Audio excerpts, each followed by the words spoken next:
A reminder to all crew members, there is only one toilet on the ship. Okay, Captain, she's gone.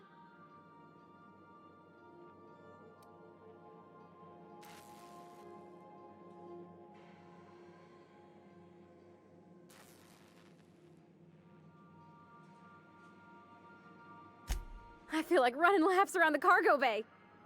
So she got here, and, well, she sneezed.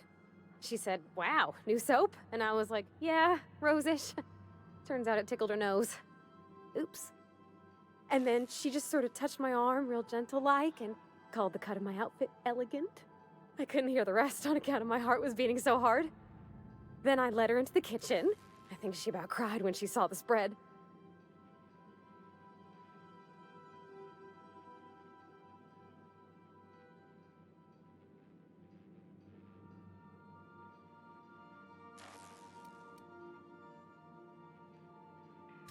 We both see enough engines in our day-to-day. There's nothing special about sitting next to another one, even if ours is real sweet. June hardly ever makes it down to Groundbreaker's mess during regular meal times, so sharing the kitchen was special. Like being part of a real family. She stood stock still and just said, "Oh, real soft." Oh, and let me tell you, I was sweating. And then she blinked and said, "Is that dustback casserole?" I told her how we got Mr. Raymond to bake it for us, so it was double authentic. Made by a real live monarch person.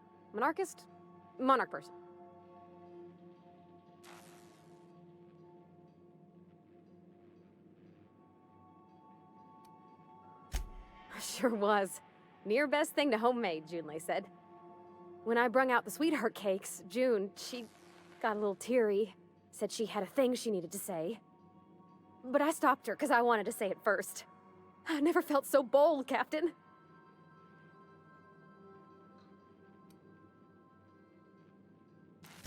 One of us has got to be. We're both... June's so reserved and I'm so shy. I worried if I never said anything, nothing would ever get said, you know? I told her about how she made me feel. Bold like I acted. Strong. Smarter and kinder than I am on my lonesome. I listed all the things I liked about her. And then she pulled out a paper and read a speech. She talked about the things she admired about me, like my cleverness and my humor, and how it made her want to be more open.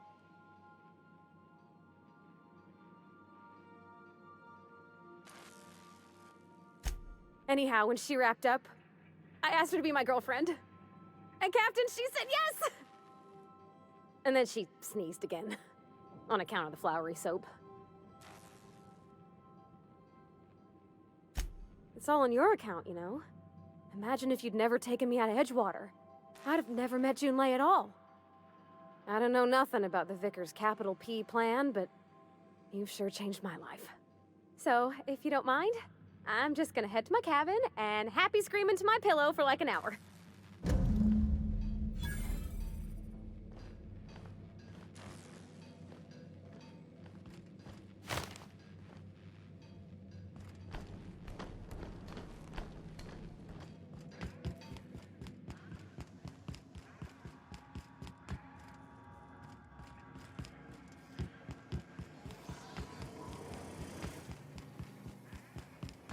Hey, should've get off the pot, damn it. Are you listening in there? You can't be hogging the facilities for 40 damn minutes.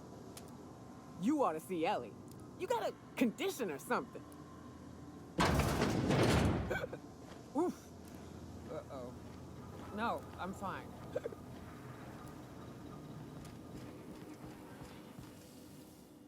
Something on your mind?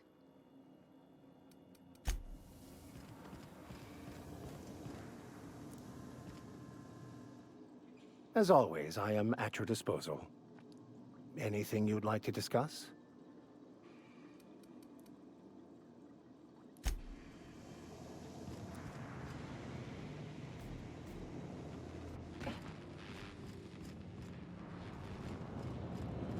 Please keep bombs.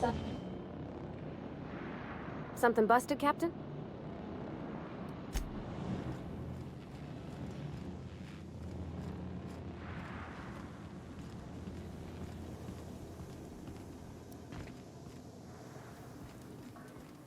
What a mess. What a mess. Scanning for C2547. Grade rated contaminants. Thank you, customer. All cleaning tasks have been completed. Scheduling next round of cleaning to commence in 4 minutes.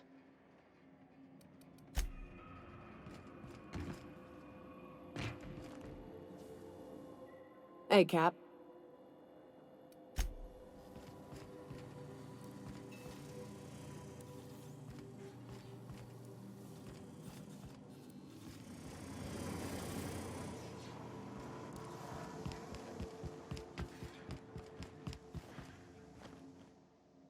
Good to see you, boss.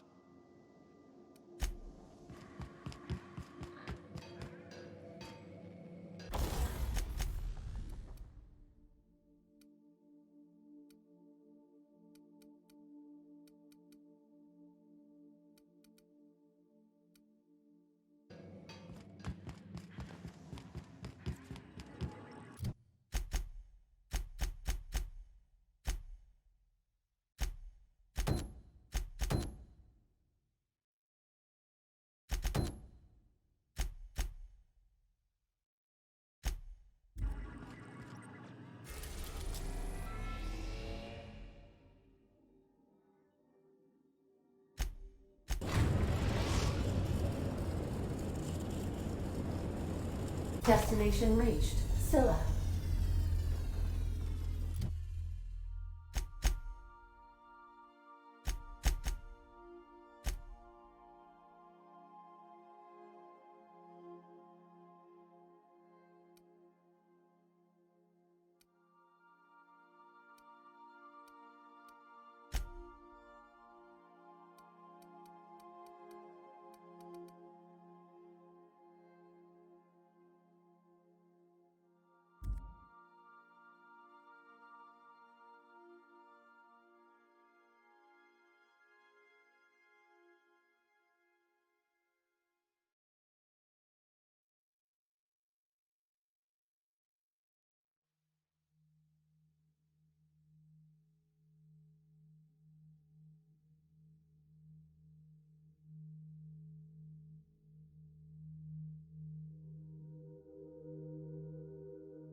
Front, searching for...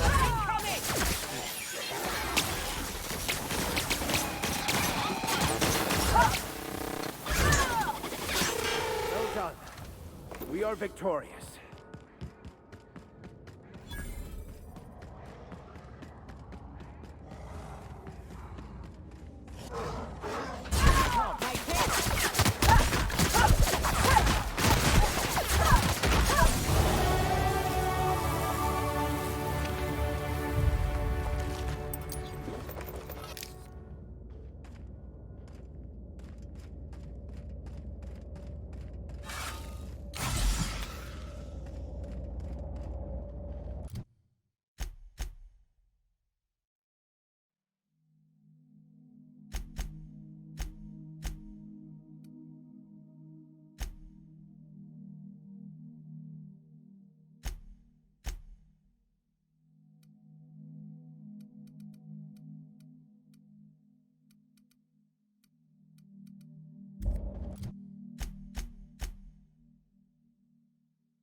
Captain, Felix and the vicar are arguing again.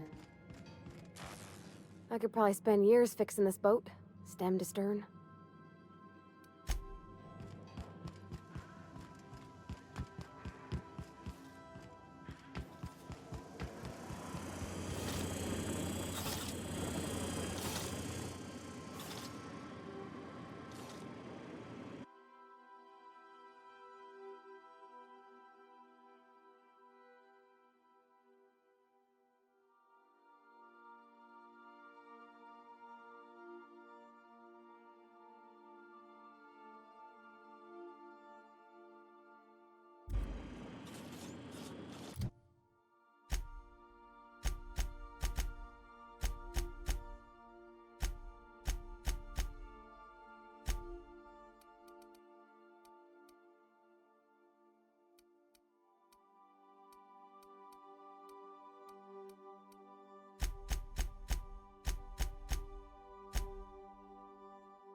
You ain't making a lick of sense, Max. Of course I got a self. I'm me, Felix Millstone. No. That is just a story you've been building for yourself from a very young age. There, see? You just said yourself. Yourself. Guess I got a self after all. Checkmate, preacher. Semantics and nothing more. The construction of our language is soon.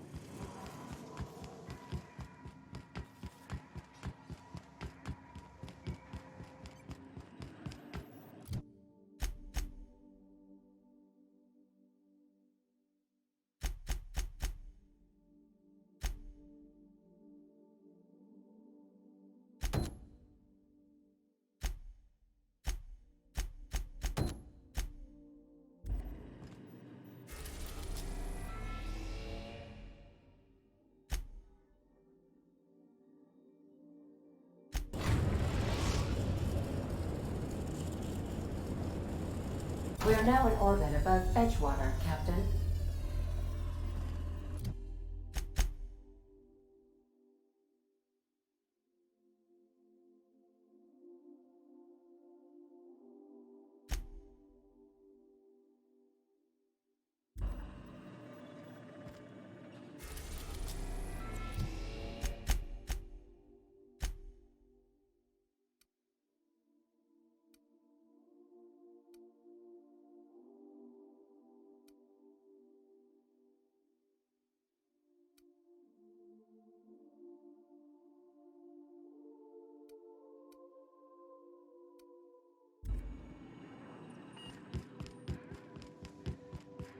Take someone to watch over.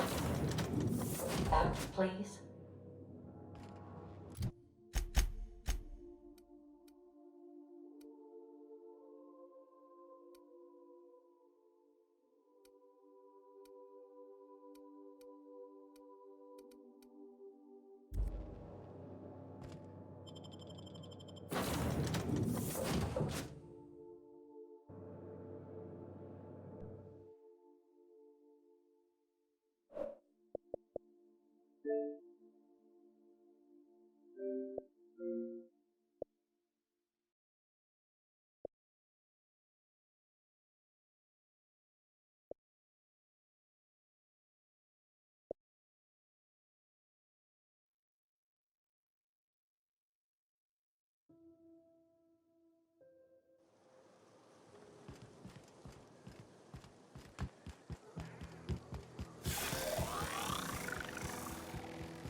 We can handle this.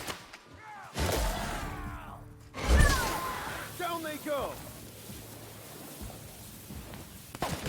Everyone all right?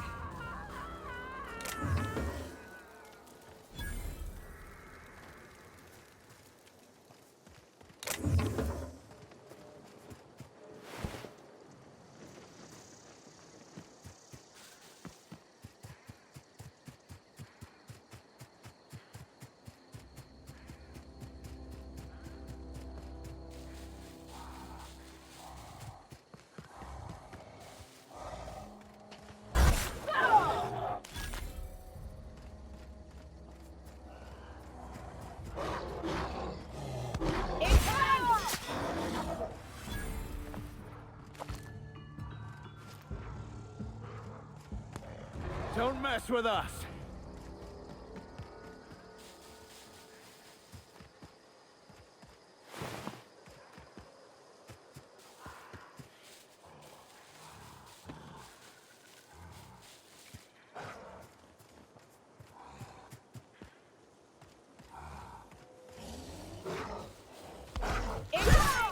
Down they go.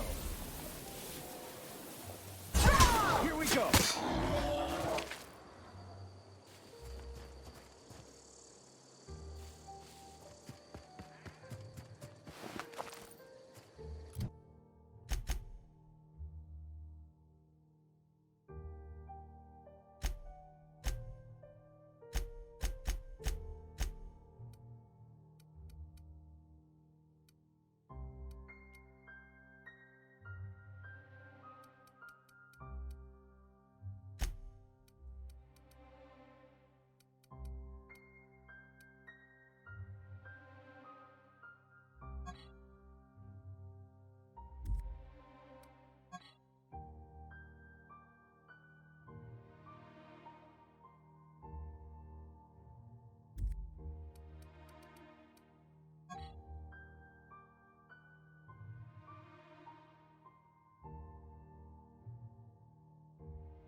Everyone all right?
That's the last of them.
Everyone all right?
hope you've enjoyed your trek across the breathtaking landscape of Emerald Vale, Terra 2's most fertile settlement and future breadbasket of Halcyon.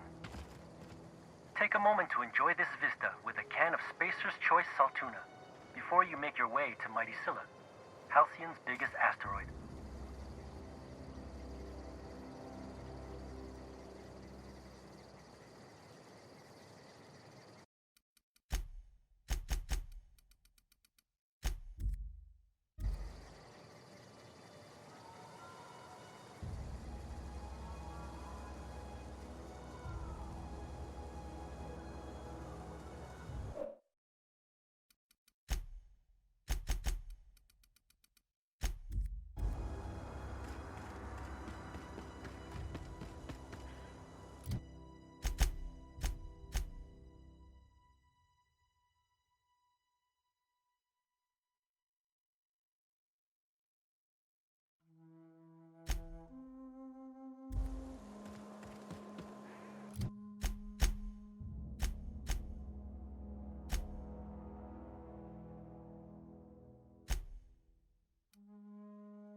Sam, my vacuum tubes require evacuating.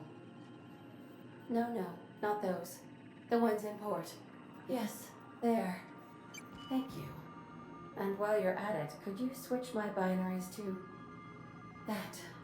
Exactly. I haven't felt this clean and efficient since Captain Hawthorne installed my subalternate auxiliary backup processor.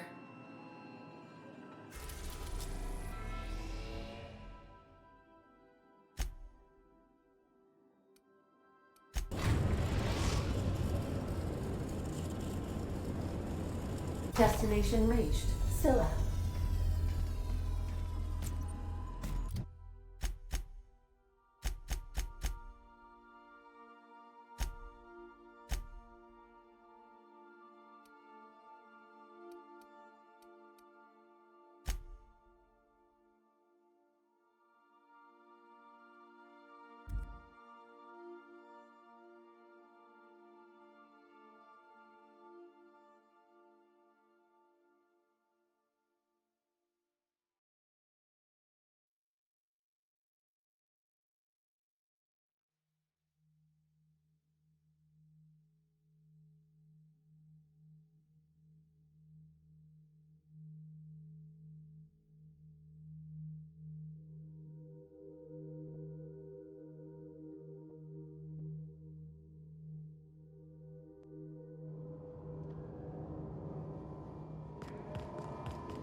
Scylla is up.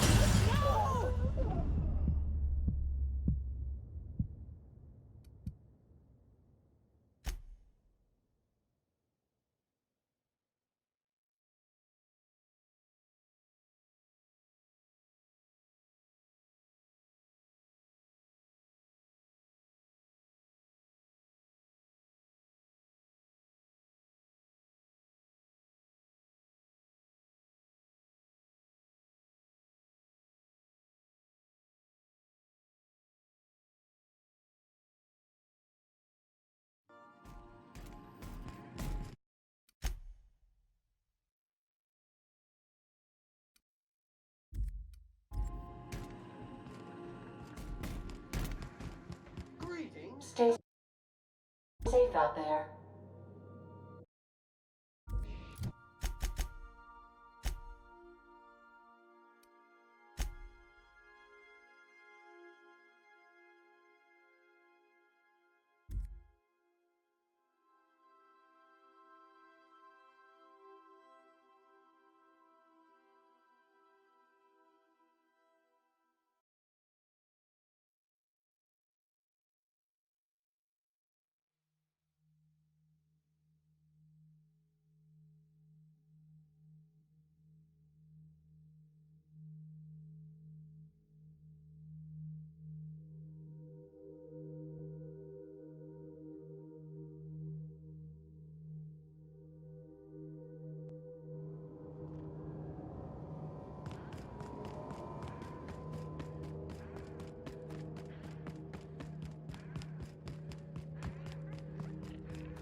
our colony's busiest mining settlement. But don't take our word for it. Ask one of the hundreds of proud Hephaestus miners going about their work right now. You're in for a real treat, because our last stop takes us to a charming little village outside Stellar Bay, located on Terra 1.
I believe I hear Felix and Parvati discussing the latest Aether.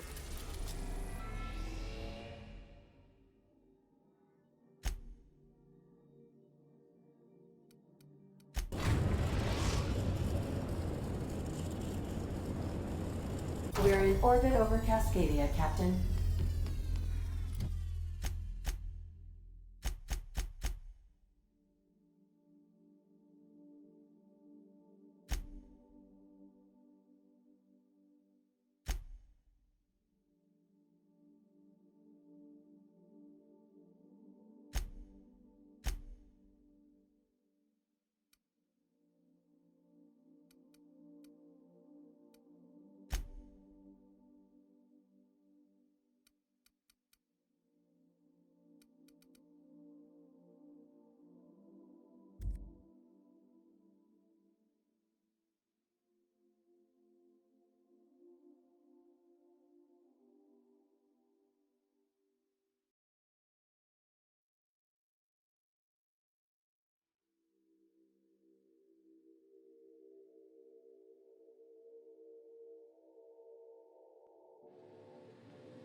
Why do people make such a big thing out of hiking?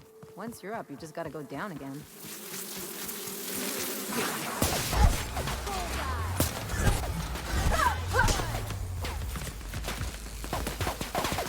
I love a good fight.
Welcome to Terra 1, the most Earth-like world in Halcyon. Take a moment to admire the triumph of civilization over nature. And while you're at it, say hello to the local settlers. We hope you've enjoyed this guided tour across the wonders of Halcyon. Please return to the Bureau of Exploration for a special prize.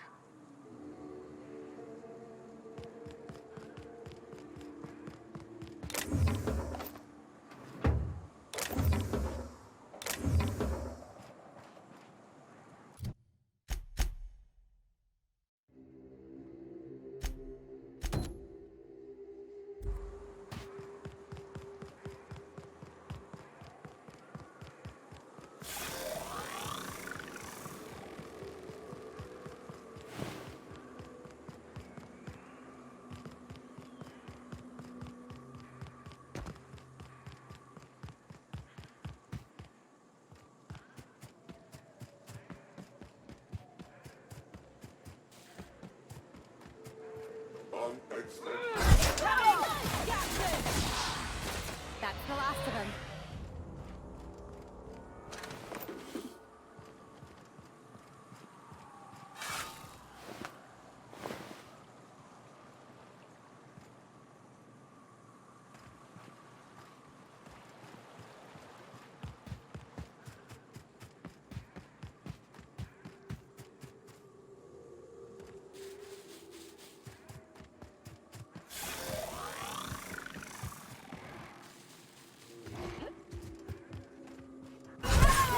Drop on us with us.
Everyone all right?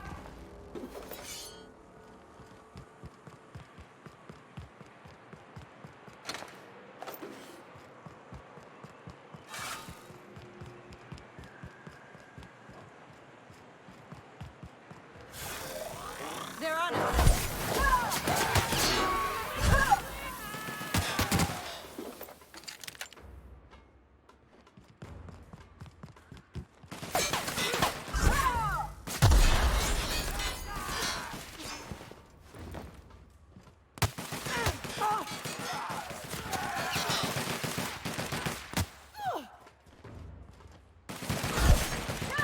Nice one!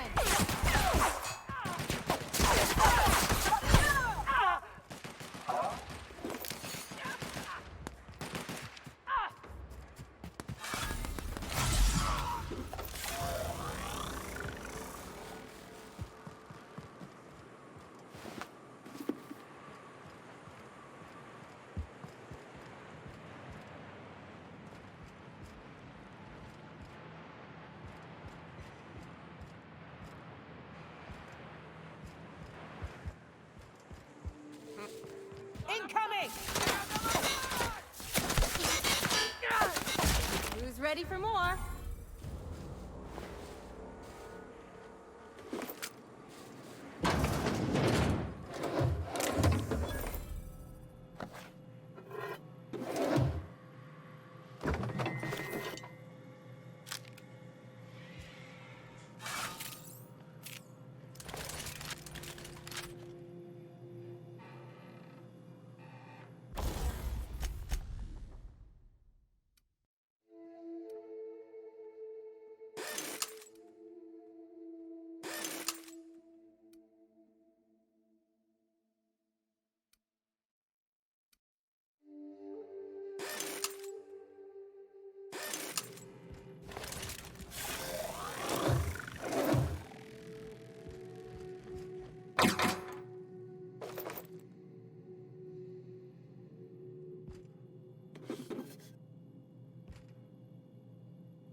There to stay.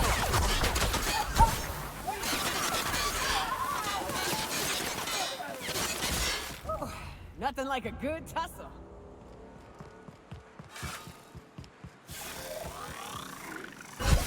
Make him regret it.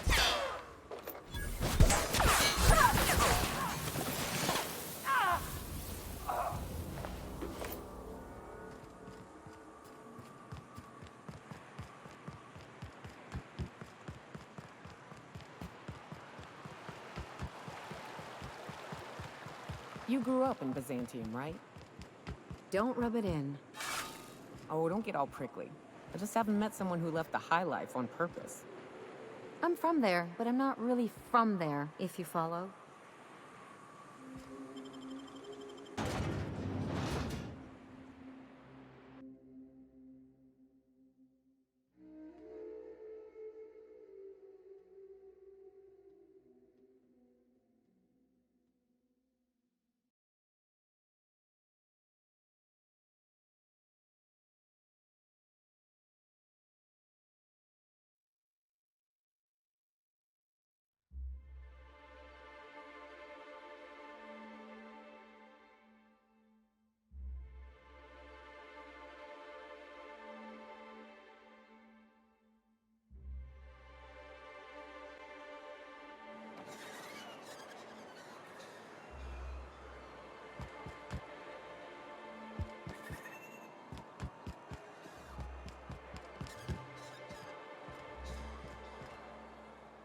I get the feeling Zora's people didn't take a lot of showers in Ember Heights. Agnes seems quiet lately. It's not Good like day to her you. at all. I see you've stuck around.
What was it like being one of them top rungers? Hey, my parents and their gold-shitting friends are top rungers, not me. It wouldn't shock me if those fluffed up. It feels thoroughly strange to be allied with an actual corporation. But I gotta admit, it has its perks. Yeah, like, you know, food. They got a hell of a lot of fish here. One of our guys is allergic. That's a damn shame. They're fine. They harass one another. Stooge this, fanatic that. It's all in good fun. No blood yet. Fuck no. But I'm not working under him. I'm working with him for the safety of my people. Big difference, Captain.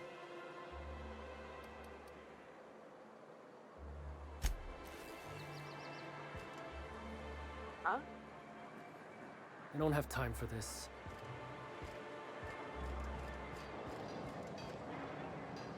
Got my sights on you.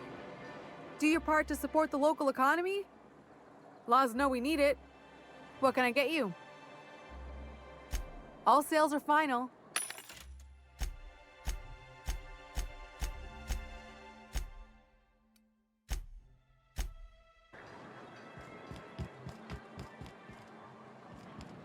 You look like a woman.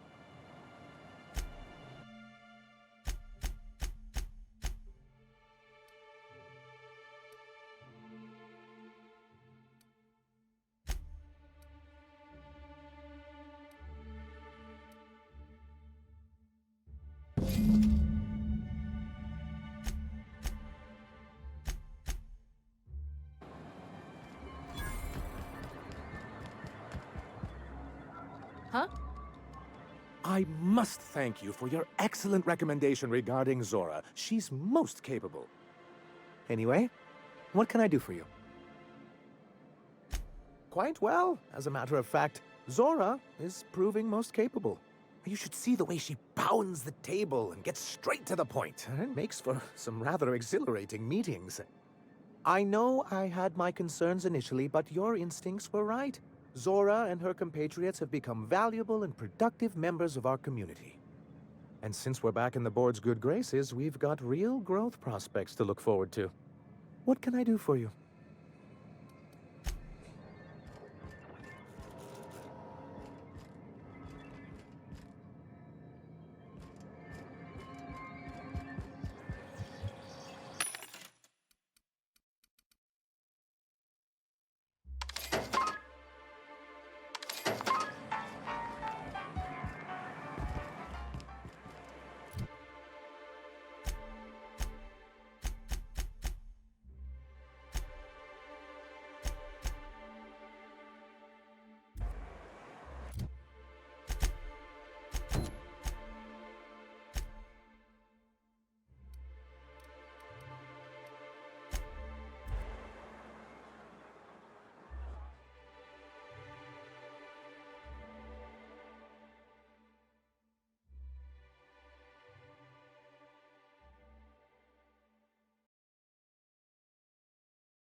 Okay, maybe my scheme wasn't so surefire.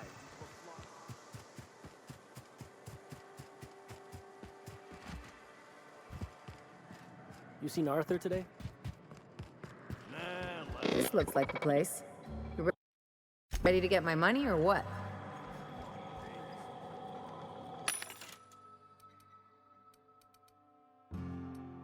You don't think witch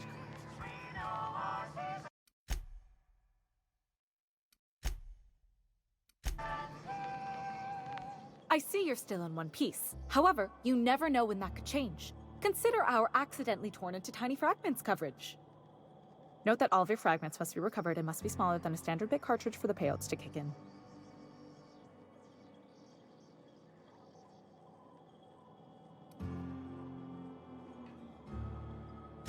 I remember that one. That's the young socialite who broke her neck, right? Of course, no one remembers me for the marauders I've killed or the bits I've stolen. Typical. That claim was airtight. Our best investigators couldn't find an exclusion for that one.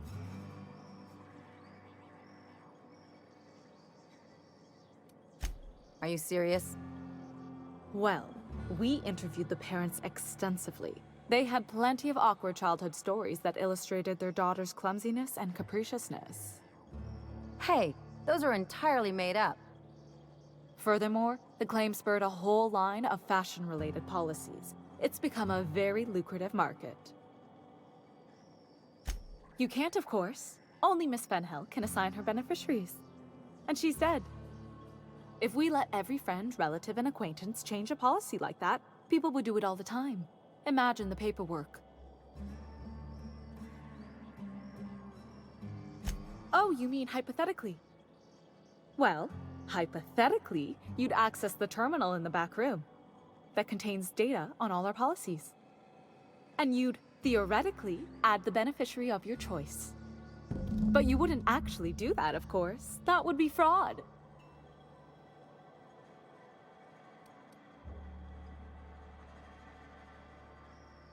Please, my policy only covers paper cuts and wrist strain. Very well, I'll do it. But then you've got to go. Confrontations like this will raise my premiums.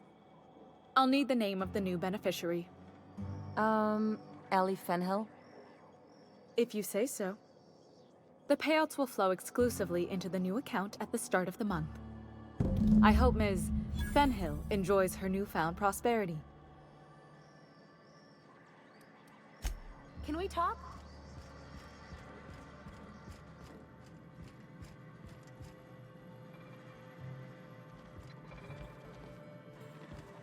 You really did it. Give these payouts a few years and I'll be rolling in it.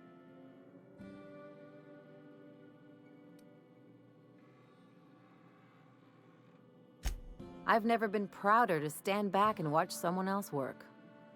I'm just glad my folks aren't gonna live off that awful story they made up. Maybe now they'll have to go back to real jobs.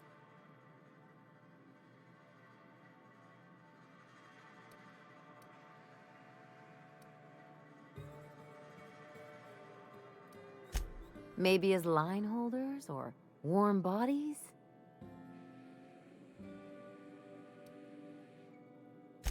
Oh, sure. You've got to wait in line for just about anything in Byzantium, and not everyone has the time or inclination to do it themselves. As for warm bodies, some companies like to keep extra workers on site to look more productive. Oh no, there's lots of paper shuffling and pen clicking that goes on. The really good ones know how to leave sticky notes in just the right places. See, this is why I had to get out of Byzantium. Not sure what comes next for me, though. I've never been much of a planner.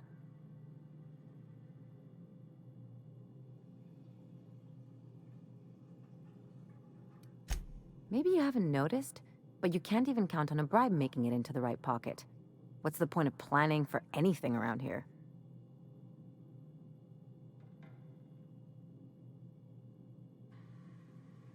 Hate to say it, but Halcyon's already there. Anyway, enough of that. You did a job for me, so here's your fee.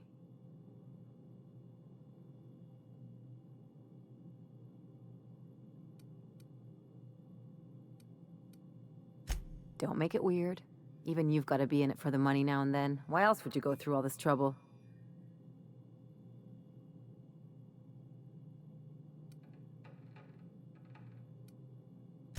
You sure? Because my kind of friends will pick your pocket clean while they're getting hammered with you.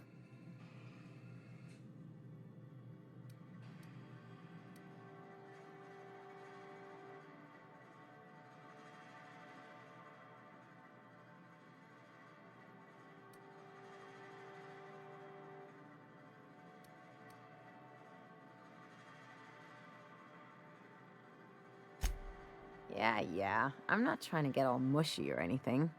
Still, maybe you've got a point. Maybe it's good to watch someone's back now and then so that one day, they watch yours.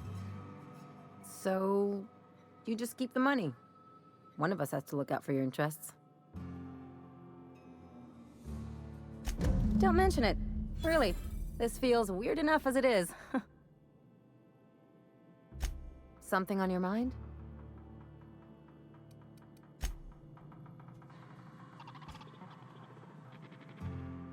What's up?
Crew report.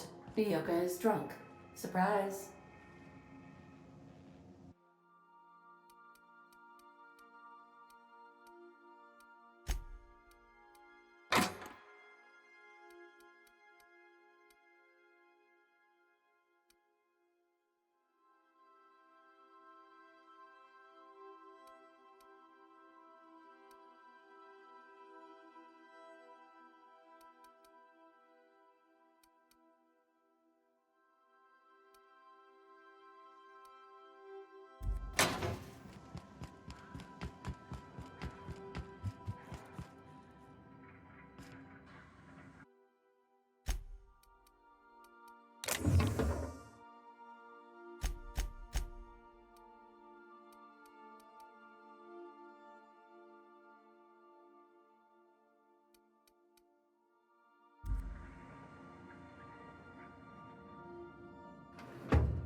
I so enjoy watching you sleep for hours on end, Captain.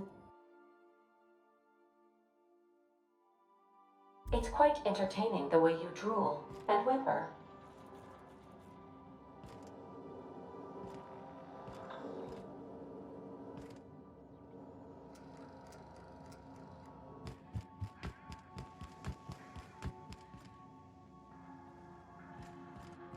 Caution. Unexpected turbulence may cause loose containers to topple from the upper shelves. If you are crushed to death, I'll need to find a new captain.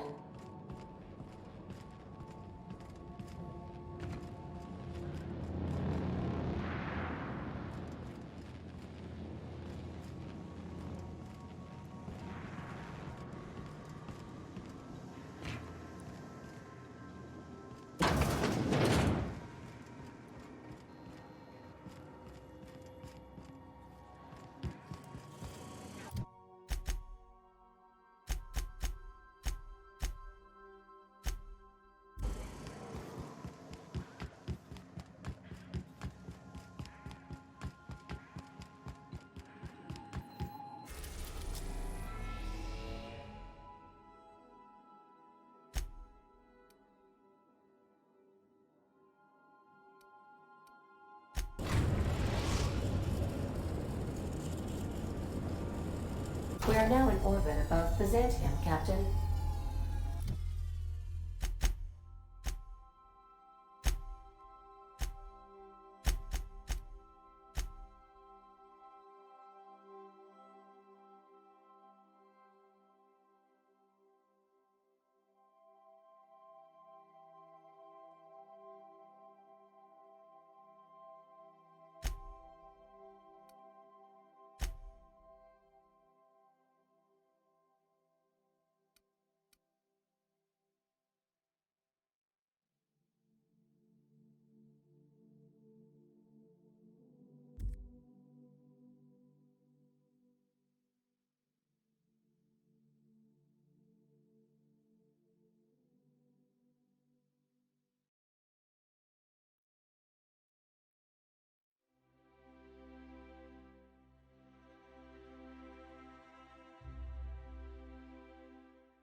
Remember that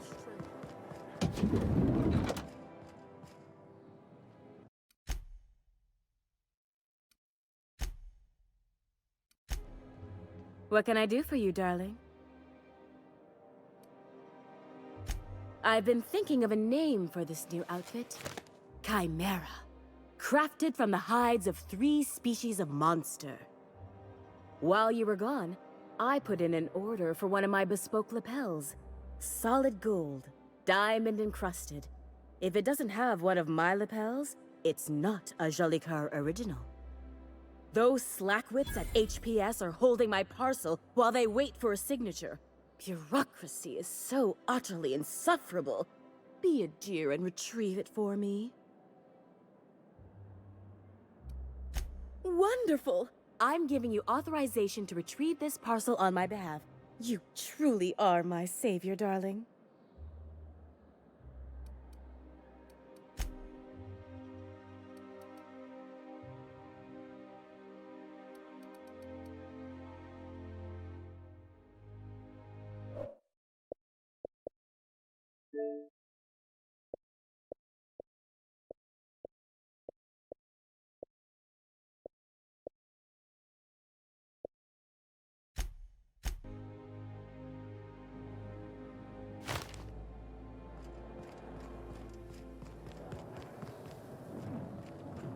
I've always loved that sculpture.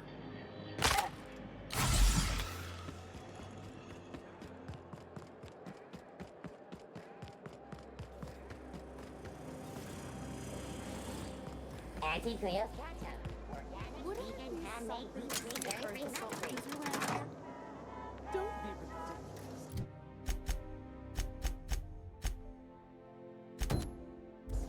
There's no way one would. Anti-Creo's pipe patch. All of the benefits of smoking a real pipe. None of the dissonance outside.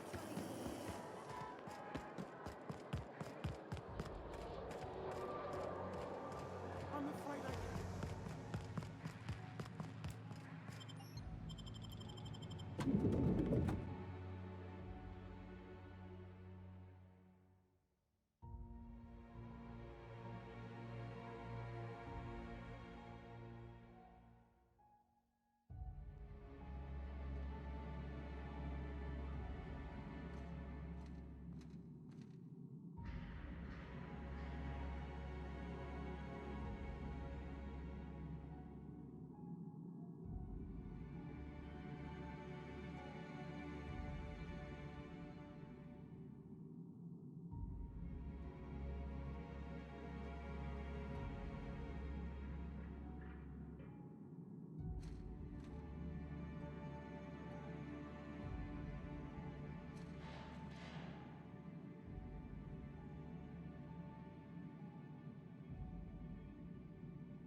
You know, the more of those Spectrum bottles I drink, the less I'm able to differentiate their colors.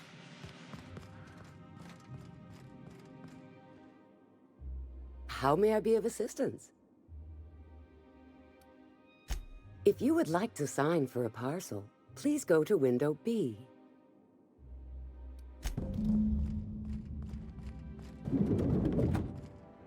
Welcome to Halcyon Parcel Service, where all parcels are guaranteed to be delivered within acceptable margins of certainty. How may I be of assistance? Let me just look that up for you. It appears that a parcel for Ms. Jolicoeur, Celeste is currently out for delivery.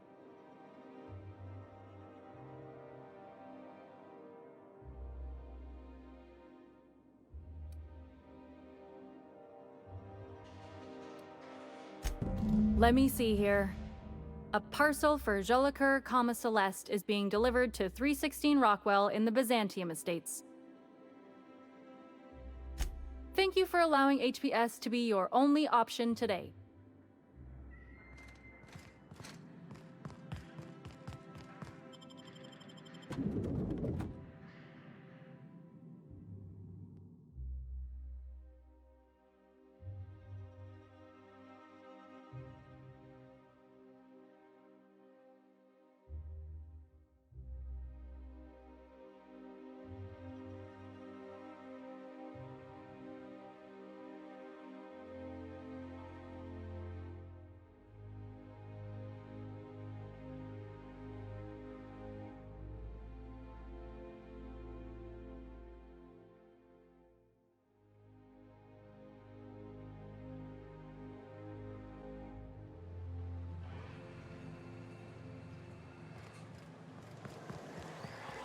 I'll sue every technician and...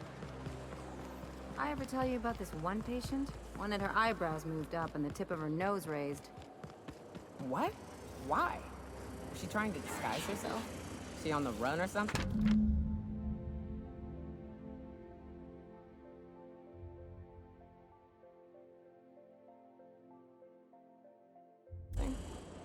So she'd always be looking down on everyone. You are making that up. Making stuff up is work. This is real. Oh, for the good old days when you could simply ask.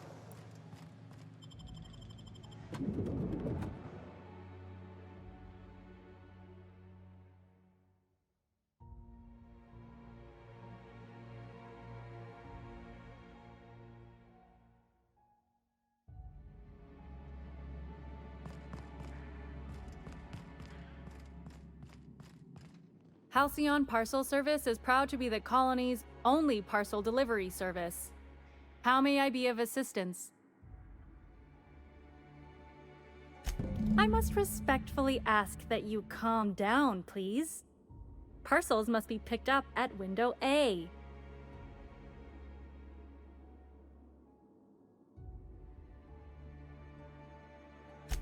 Maintaining proper window structure is imperative to the smooth operation of HPS.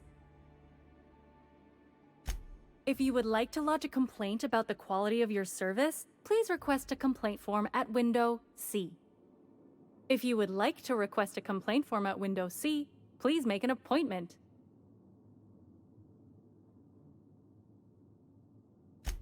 I see you're familiar with our company policy.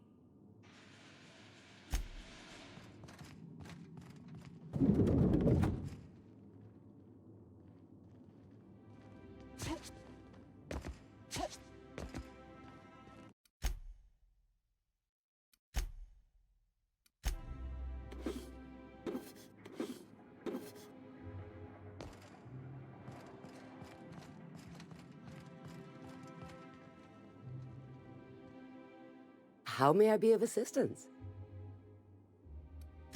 Of course. If you could just verify for me that you are Jolicoeur, Celeste, or an officially authorized proxy?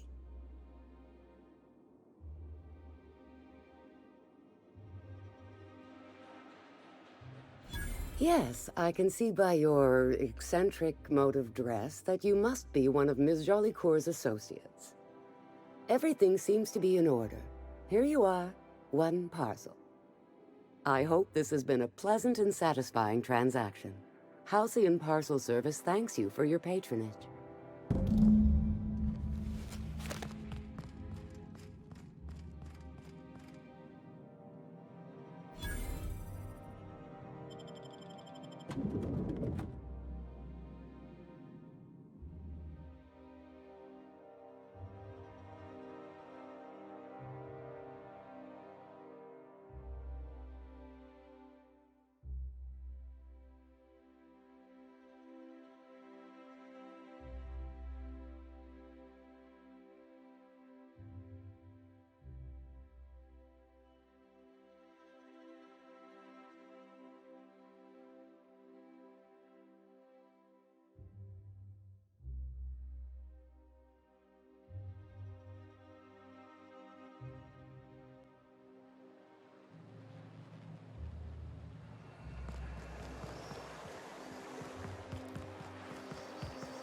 Is Lexia still drinking?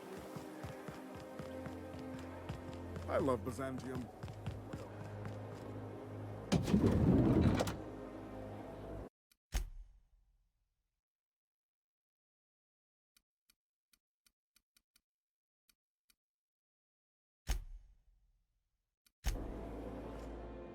Hey, careful. Don't go running around in the middle of a crime scene.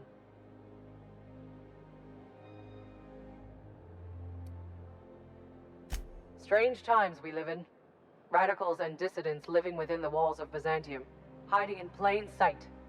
Never imagined Ms. Jolicoeur was one of them. We found her in her office, working on something perverse. She didn't cooperate, so we had to put her down. Never took her for a dissident sympathizer.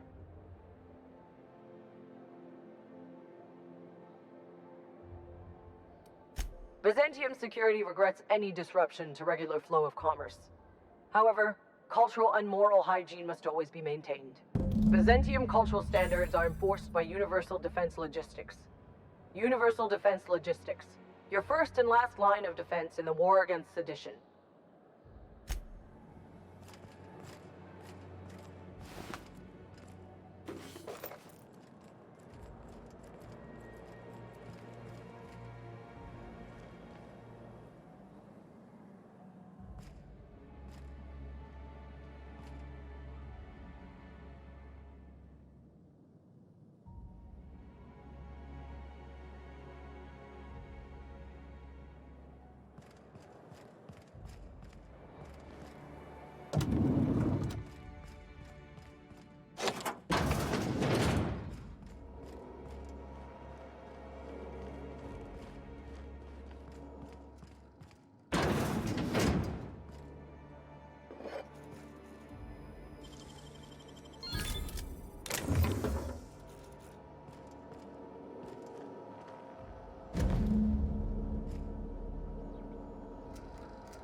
Like a wrapped among the rocks.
Remember that stranger I saw in the store?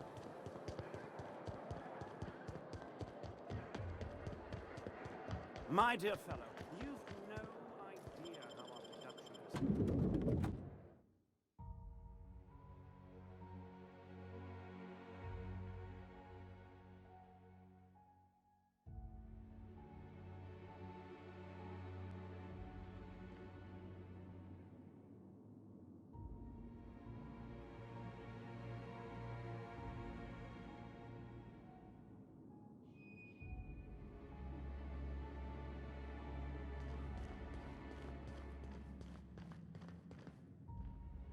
Oh, it's you. I suppose you're here to collect your prize, hmm? I really do have the worst luck. When I gave you this job, I never expected you'd be so damned competent.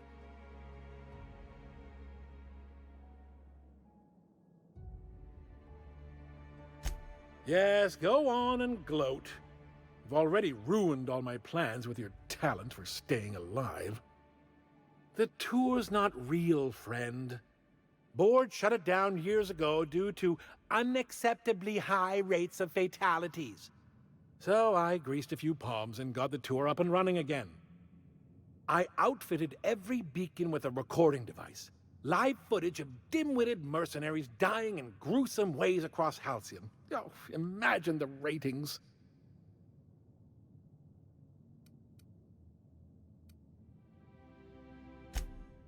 Fine, fine.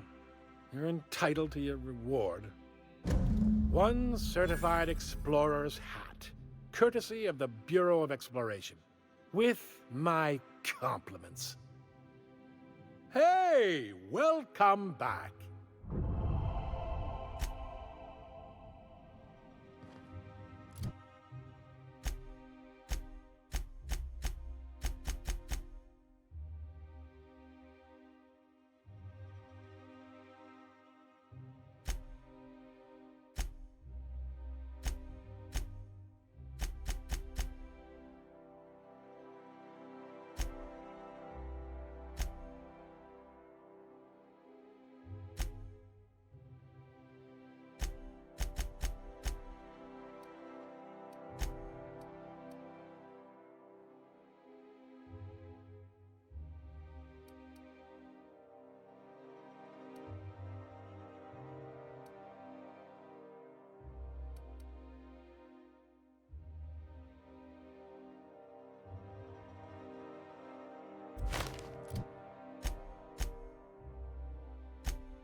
Captain, Felix and the vicar are arguing again. Something busted, Captain?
We've arrived at Phineas's orbital lab.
I'd clap you on the shoulder if I weren't behind a wall of bulletproof glass. I don't know how you did it, but Hiram Blythe just sent me everything I needed. According to Hiram's message, Minister Clark has ordered a suspicious amount of dimethyl sulfoxide. It's almost as if he's hoarding the colony's remaining supply. Typical elitist, hoarding supplies during a time of scarcity. Once I have those chemicals, we can revive the Hope's colonists and put some decent people in charge. So, good news. You're going to Byzantium and stealing those chemicals. Exciting.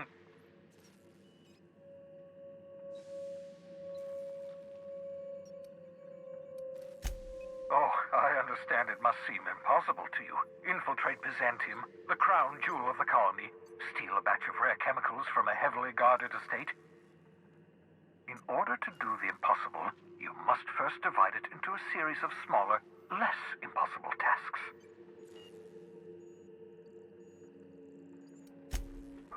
If I had time and several blackboards, I could explain the details to you, but to put it briefly, dimethyl sulfoxide is the reason you're alive today. The chemical is absolutely essential to reviving the Hope's colonists. I need you to steal as much as you possibly can. The more, the better. If you don't bring me enough chemicals, I might not be able to save the Hope's colonists, and then nothing will stop the board from destroying this colony. Aloysius Clark, Minister of Earth. Virtually every colony requires the presence of a Minister of Earth. Clark is complicit in every one of the board's crimes. Whenever the board issues some new decree, you'll find Clark's signature on the dotted line. Ah, yes, the details. I'm not about to ask you to rampage through Byzantium trading bullets with the board's agents. We'll have to resort to subterfuge. Carmen Imagawa. She's my contact in Byzantium. Meet her at the docks. She'll have all the necessary intelligence you require. I'm giving you my old nav key to Byzantium. You'll need it to land in the Golden City. Remember, you're looking for dimethyl sulfoxide. Big green bubbling vessel with a warning label. I'll take as much as you can find. You can trust her if that's what you're asking. Imagawa is the finest special agent in Byzantium that money can buy. My money, anyway. Of course, of course. What's on your mind? Absolutely. Oh, goodness, no. I wouldn't survive 10 seconds in the blackness of the aether. Well, no, I imagine I'd last at least 12 seconds before I'd lose consciousness and die of hypoxia.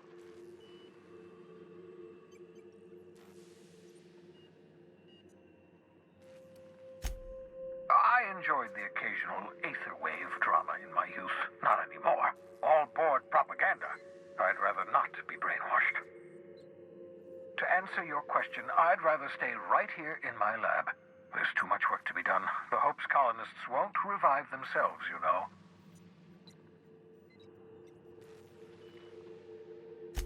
Because we've lost our way, the board has a stranglehold over this colony, and we've all been conditioned into total obedience. The Hope is full of specialists, scientists, engineers, talented individuals like you, people who haven't been corrupted by the board. Unfortunately, the Hope's colonists have been frozen for decades, well past your shelf life, so to speak. No offense.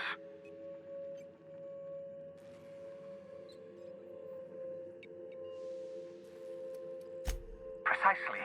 The chemical I need is dimethyl sulfoxide, rare, potent, essential to reviving long-frozen bodies.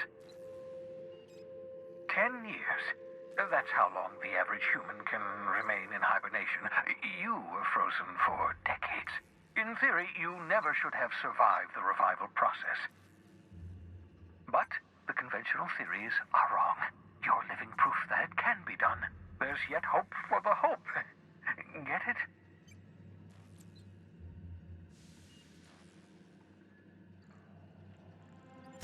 We'll do our very best to save them all. I'd best get back to work. I can feel my last dose of caffeinoid fading.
Some crew members are causing a disturbance on the ship.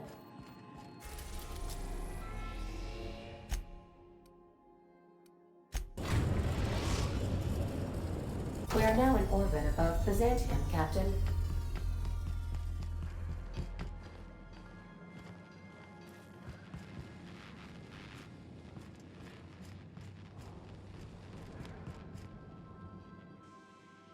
Hey, Cap.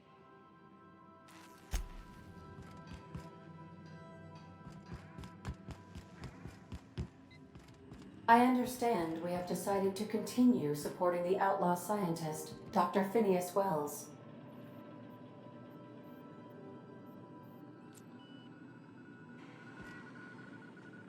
Welcome back, Captain. How can I be of assistance?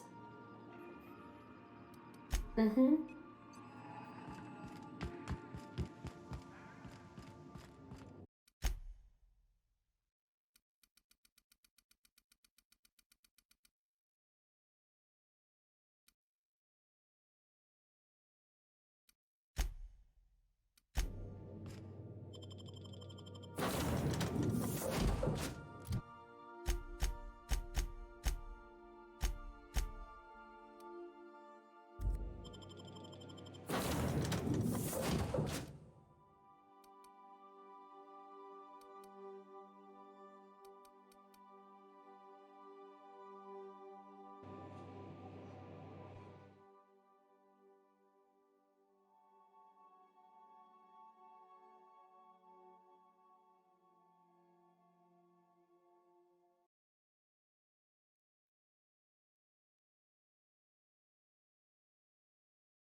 I see you haven't been shot to pieces by the guards. Do you have an appointment?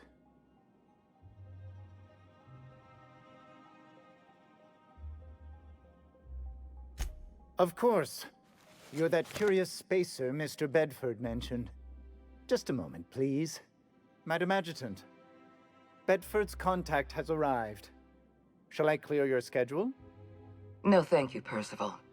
I doubt this will take long. I'm Sophia Akande, adjutant to the chairman.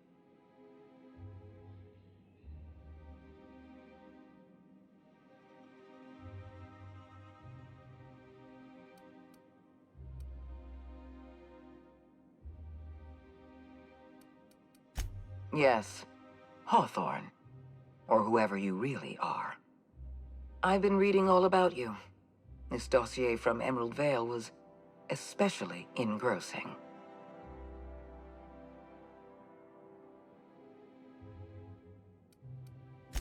I've been keeping up with you ever since Emerald Vale. Now that was an interesting piece of work. A rundown backwater, barely worth the ink on a map. Until you showed up. When you cut off power to Edgewater, you saved me a great deal of trouble.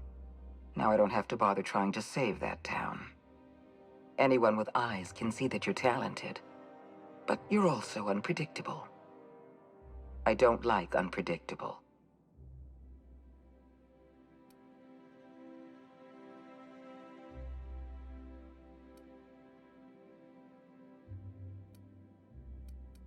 You know the location of Dr. Phineas Wells. I'm interested. But I'm not yet sure I can trust your information.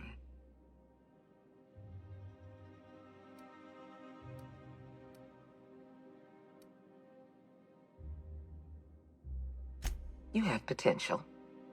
But as an investment, you're also a risk. I'd like to take you for a trial run. I have a job for you. One of our cartographers needs to be retired. I want you to carry it out.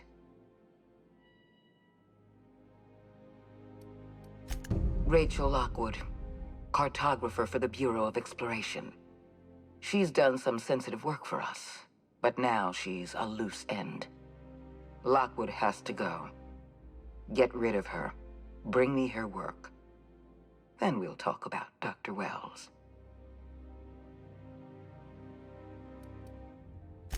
I'll tell you what I can. It isn't as if we're executing Lockwood for mislabeling a river on a map. It isn't what she's done, but what she knows that forces our hand. The nature of Lockwood's work was sensitive, confidential, and concerns the future of Halcyon. I can't risk leaving her alive.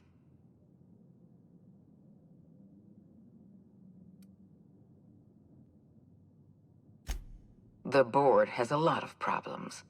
The absence of competent security is just one.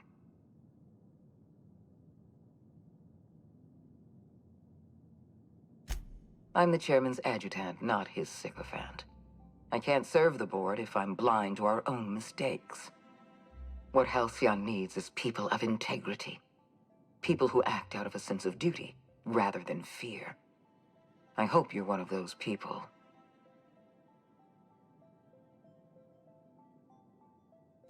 Let's not mince words. Wells is a dangerous criminal and a lunatic. He's earned every bit of his bounty. I know you're eager to collect on that bounty. Deal with Lockwood, then we'll talk. If we don't do it, someone else will. You keep colorful associates, Captain. I expect you'll put them to good use. At the very least, I expect you to do better than the other freelancer. Report back to me when you're finished. We've hired outside contractors before. There's another freelancer working this job, but he's been dragging his heels. Dependable and competent freelancers are hard to come by. For your own sake, I hope you prove to be the exception and not the rule. I'll tell you what I can.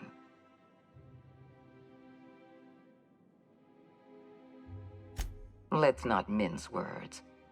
I know you're... Excellent. Percival will handle your paperwork for you.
If you'll forgive my saying so, that outfit looks splendid on you.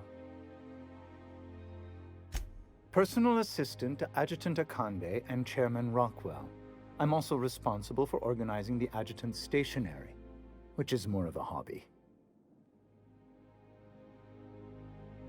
Quite so. I owe the honor of my current position to a reputation for discretion, and also my family's connections. Will there be anything else? I understand you're Maverick Johnston's new star. Well done. Apologies for the wait. I was arranging my stationery.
one, Captain! Nailed him, Captain!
That one's done for.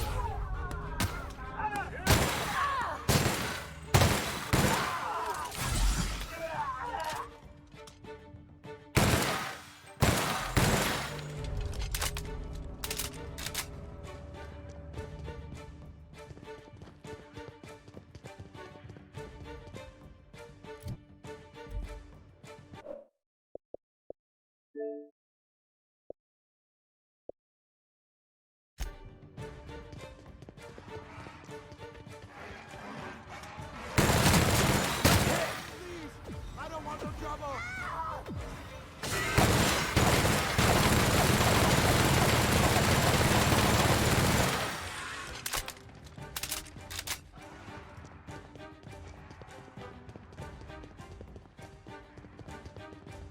How about you?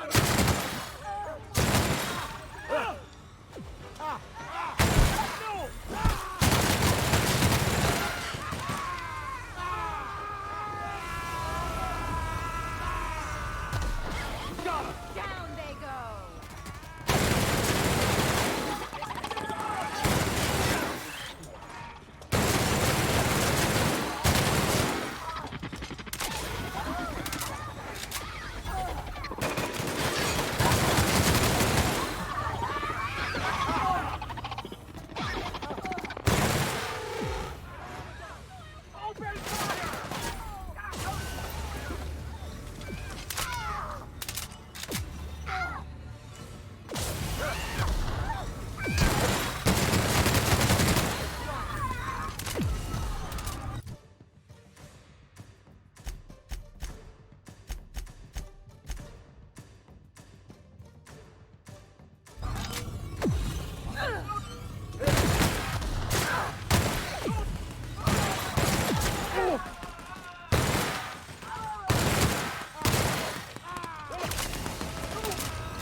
You got him!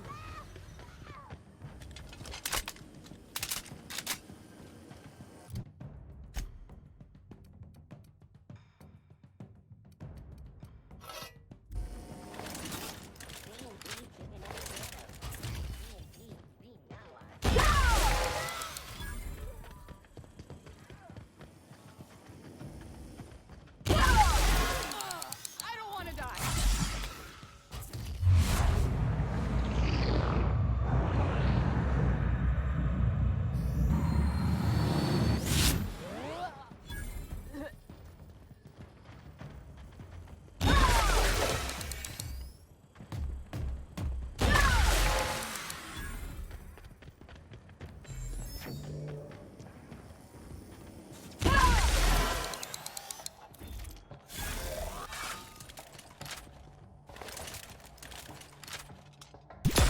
Nice hit! Please! I don't want no trouble!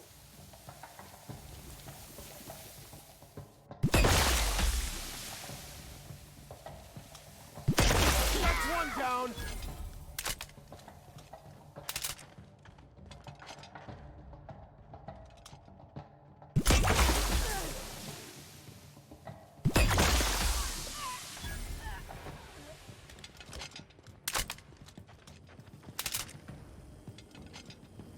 Spacer's choice. Oh no! I don't want to die! I don't want to die! Yeah!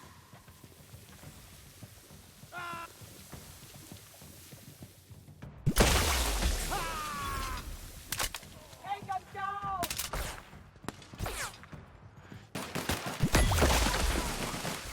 Don't hurt me!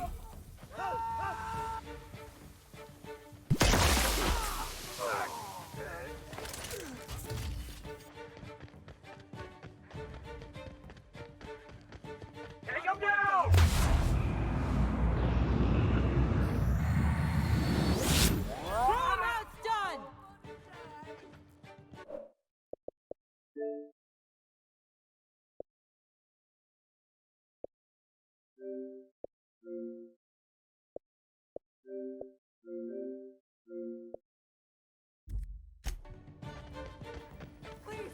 Now it's done! Rizzo's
So, Vicky.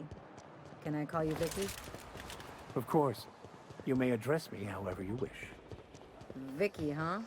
Okay, Vicky it is. You're really gonna let me run with that, aren't you?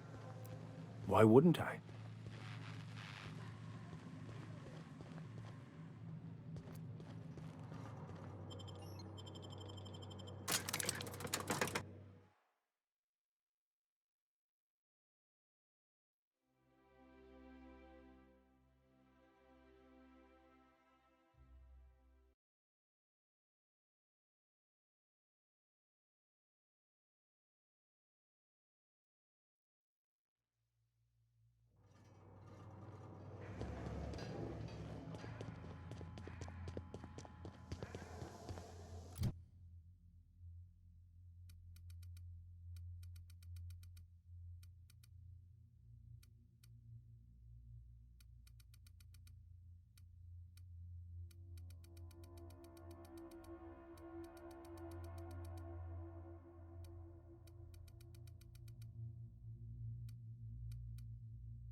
Get away from me! Were you following me? Back off, all right? I've got a slide rule and I'm not afraid to use it. Wow, am I ever glad I followed you? I figured you were onto something when you were snooping around the office. So shall we get to the killing? What? Killing? What the fuck is going on here? My friend and I here have jobs to do. You just sit tight for a minute while we discuss how we're gonna handle this. The contract calls for her maps, yeah? Half the bits for the maps, half for the confirmation of the kill. How's about I take the kill, and you take the maps? Hold on, okay? Just hear me out. What if... Will you pipe down? We're trying to have a business meeting here.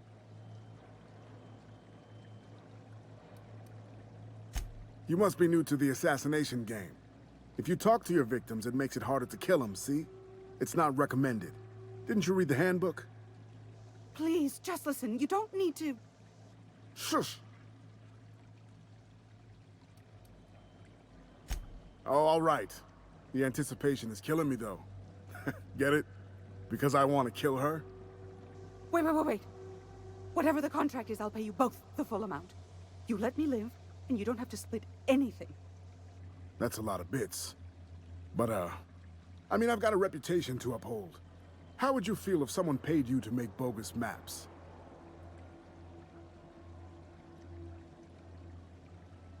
You know, my friend, that's a fine point. If I hightail it out of here, I could avoid the inside of a cell for once. All right. Deal. Thank the law. Here's your half. And here's yours. Right. Well, you two, it has been an absolute pleasure. Pleasure. Yeah. I honestly hope I never see either of you again.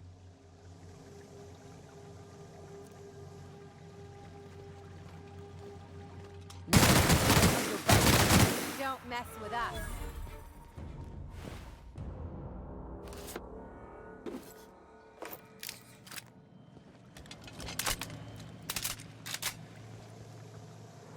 You killed him? I mean, not that I'm complaining. I swear I'll leave Byzantium. I'll leave Terra too. I'll find a way off Halcyon, if I can.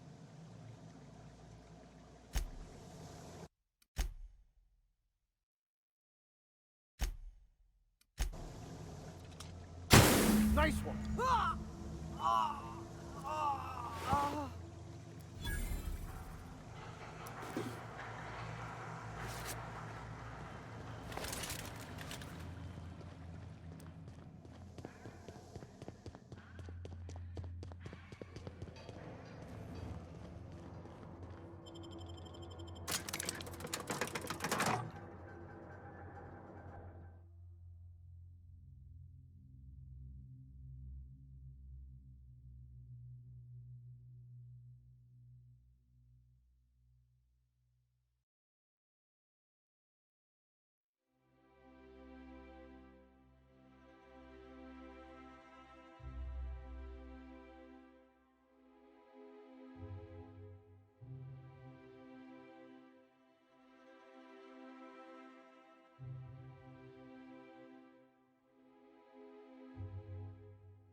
Out with it, you wretched contractor!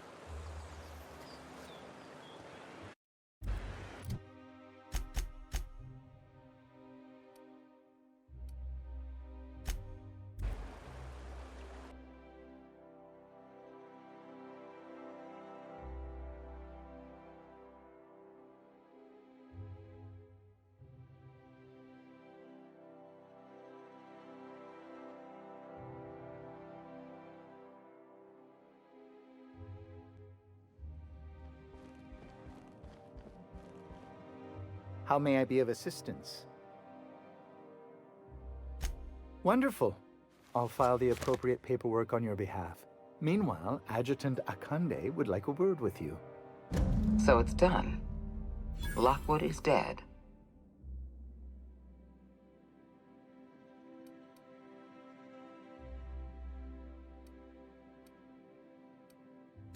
You followed my instructions to the letter.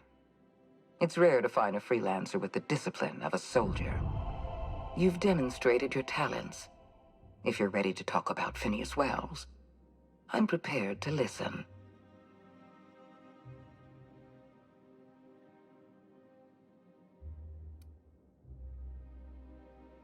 I appreciate that you want to drive a bargain.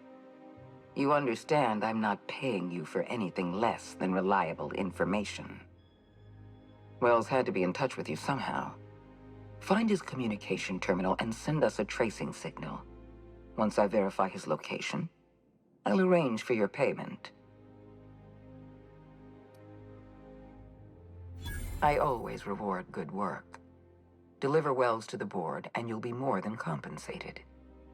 Percival will file the appropriate paperwork on your behalf.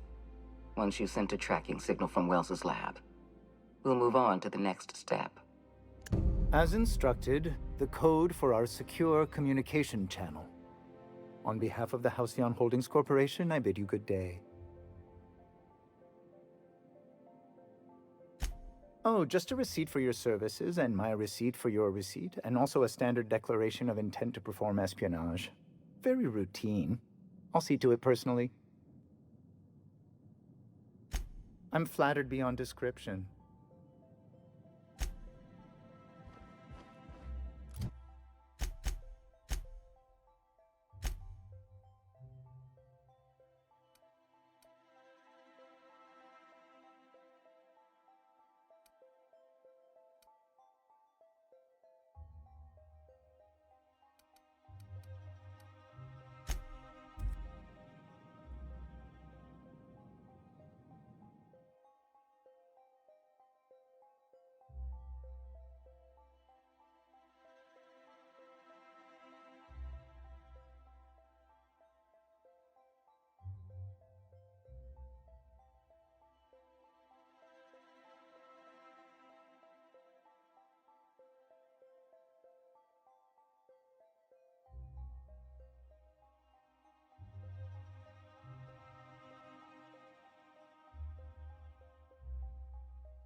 Do you mind? I'm meeting someone.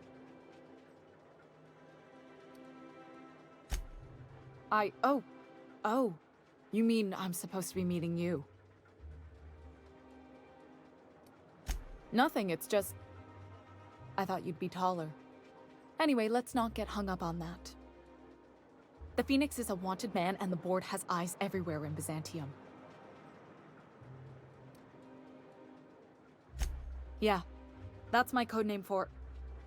you know, our mutual friend.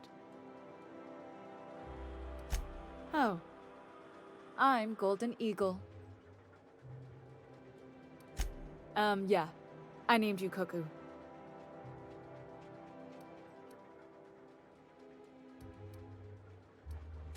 It makes sense if you think about it, because I didn't know who you were, and old Earth cuckoos would routinely trick other birds into feeding them. Does this mean I'm supposed to have one too? Fine, but make it a really good one. Let's go with Rufus Hummingbird. Forget it. Codenames are for amateurs anyway. Too late. I've already marked it off. Can't just go reassigning codenames. Anyway, you're looking to make contact with Minister... Magpie, right? I should warn you, it won't be easy. He spends most of his time in his estate, which is heavily guarded.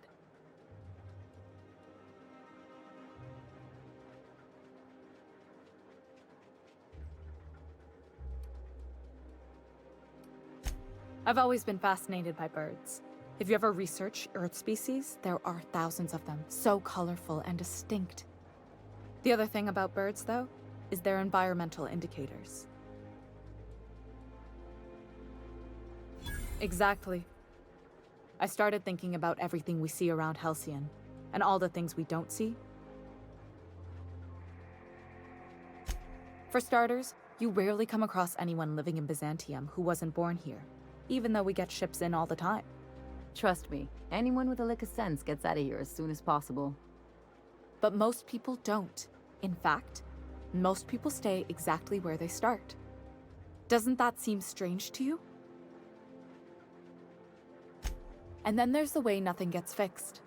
There used to be a suggestion box around here. People would drop ideas in. Nothing ever came of them, of course. Sure, that part is.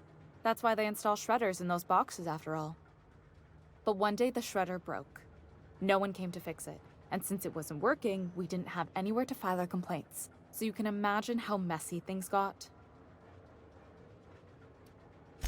At first, management put up an out-of-order sign, but that just seemed to worry people, like they were advertising something wasn't working.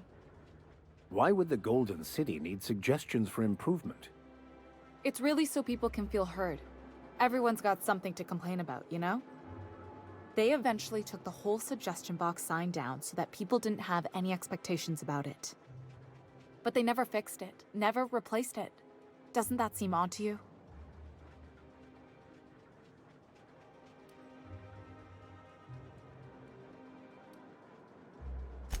I don't know how else people are supposed to complain about things they can't change, but that's not the point. The whole episode made me wonder, if they can't fix something as simple as a suggestion box, what else aren't they fixing?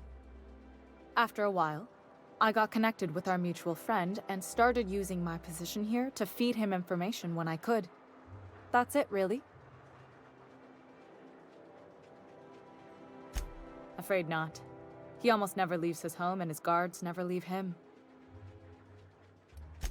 Whoa, I'm not one of your B&E specialists. I just provide intelligence. Some of the guards hang around Billingsley's House of Inebriation between shifts. That place is still open? I used to study there during medical school.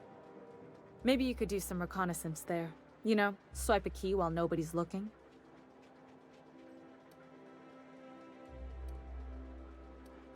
Whatever. I'm better with bird terms. Good luck, Cuckoo.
Why can't something... Anti-Cleo's facial mask leaves you feeling fresh and tingling.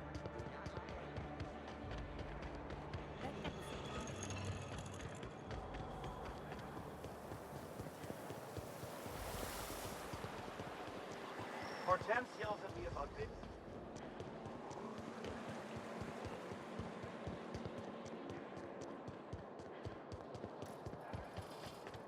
Oh, there.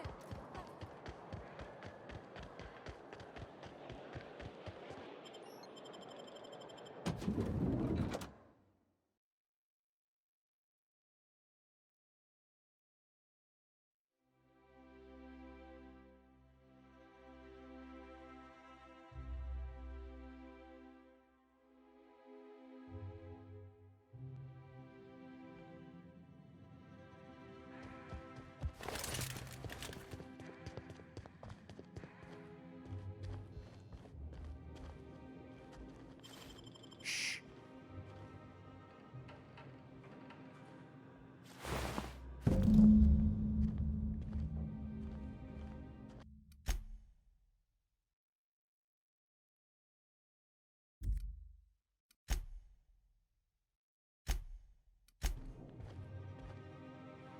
You! You just slaughtered those guards, and for what? To speak with me? What could possibly be so urgent?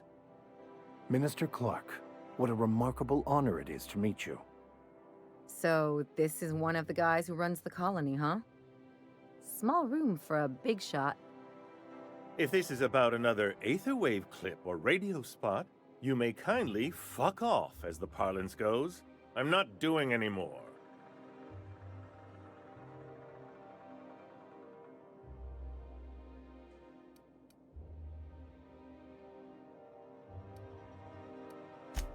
Drugs, of course. What else would it be? I don't have any drugs. You should try a vending machine or a purveyor of curative goods. I don't know if our chemicals are here, but this guy is definitely not. Will that be all, then?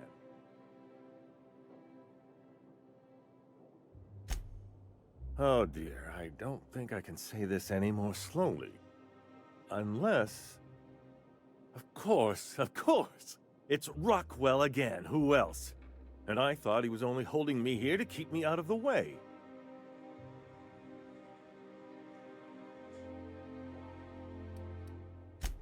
You are a quick study, indeed. I've long suspected Rockwell of transacting business in my name, but this proves it. Yeah, sure. It's always someone else who ordered the hookers and energizing ointment. Please, this is important. Whatever it is that brought you here, Rockwell's the one behind it.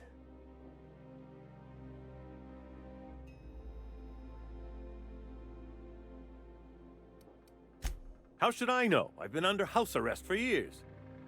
But there is a way to find out, and perhaps to set things right.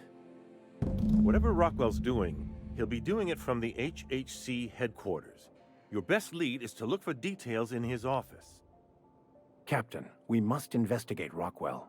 An injustice like this cannot go unchecked. Indeed, it cannot.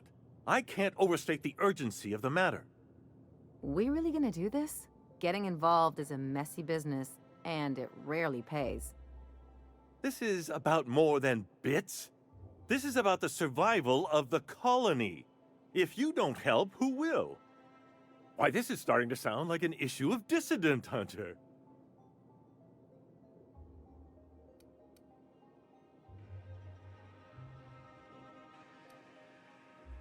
It usually doesn't turn out so well for the dissidents in the stories, but I like your verve.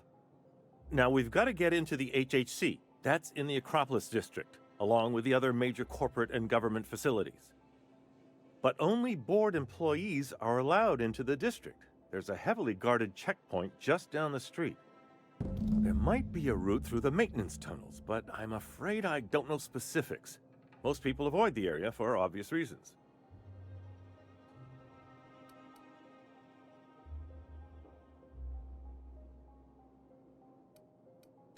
Well, you won't have much human company down there. Plenty of sprats and automechanicals, though. When you reach the HHC building, this access card... Aloysius, you fool, where did you put it? Well, I used to have an access card to what used to be my office. But I suppose you'll have to find your own way up to the executive suites. Oh, I haven't been allowed up there in years. I shudder to think what Rockwell's done with the place. A gilded minibar, perhaps? A personal theater. The man has too much money and too little sense. Wait! Rockwell has one of the only terminals capable of transmitting to the Earthbound message drone. This is our chance. Please, take this and transmit it from his office. Rockwell hasn't given me any messages from Earth for years. He's desperate to keep me out of contact with the Earth Directorate. But they need to know what's happening here.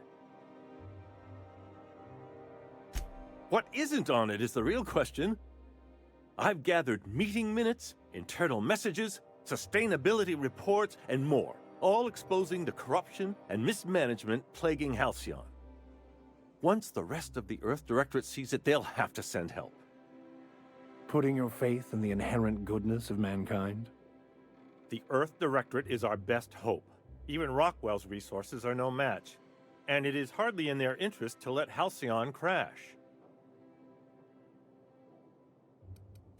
Depending on the nature of their response, months at least, perhaps years. Organizing and sending personnel all the way out here is no mean feat.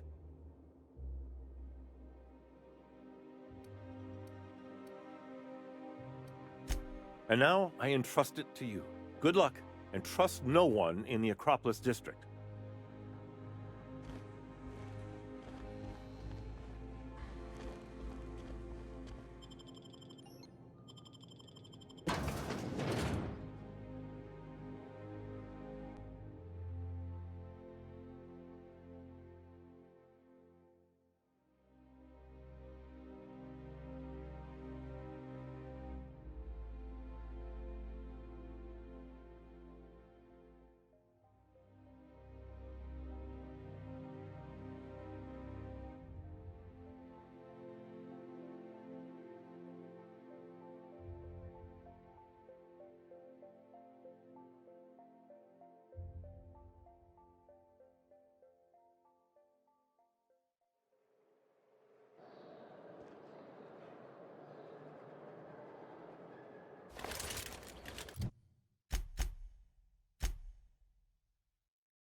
Excuse me, just a moment. Is there something I can do for you? I beg your pardon, Minister Clark's former office is currently closed to solicitors.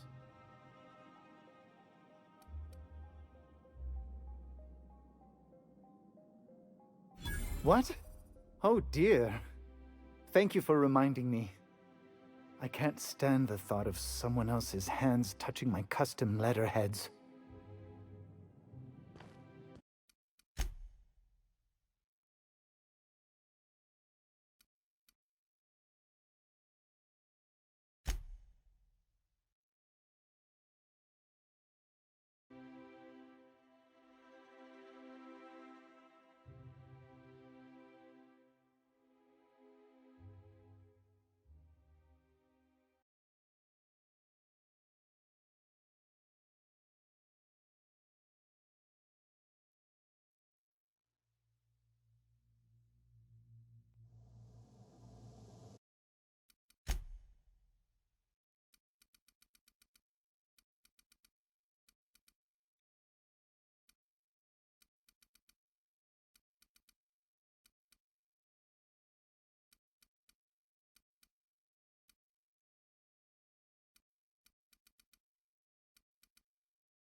away from me! Were you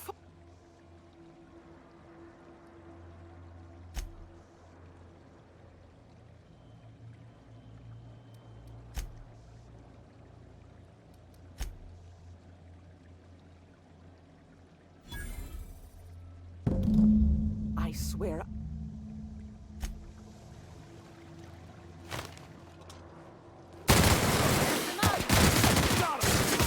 Fate shines on us today.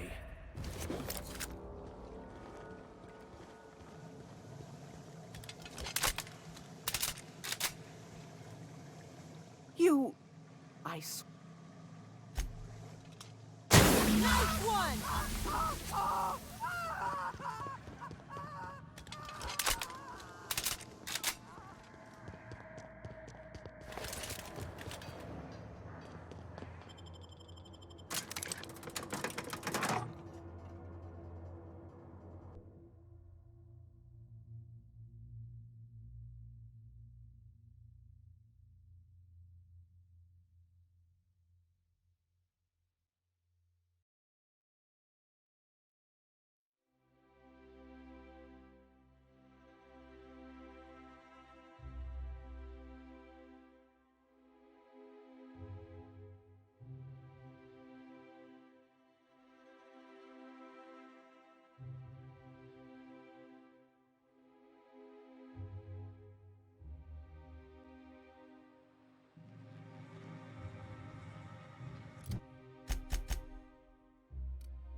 Do you mind?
Oh, there.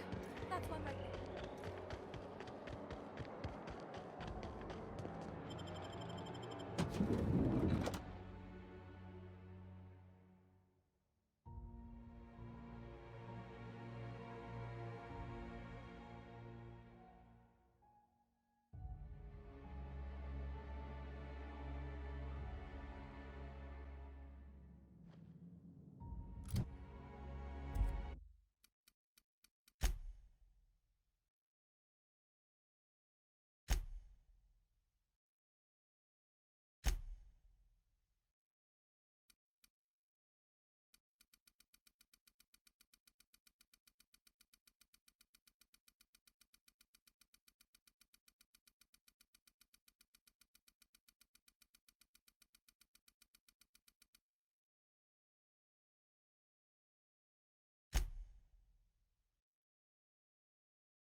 Just goes to show you never really see your hometown till you travel with a visitor.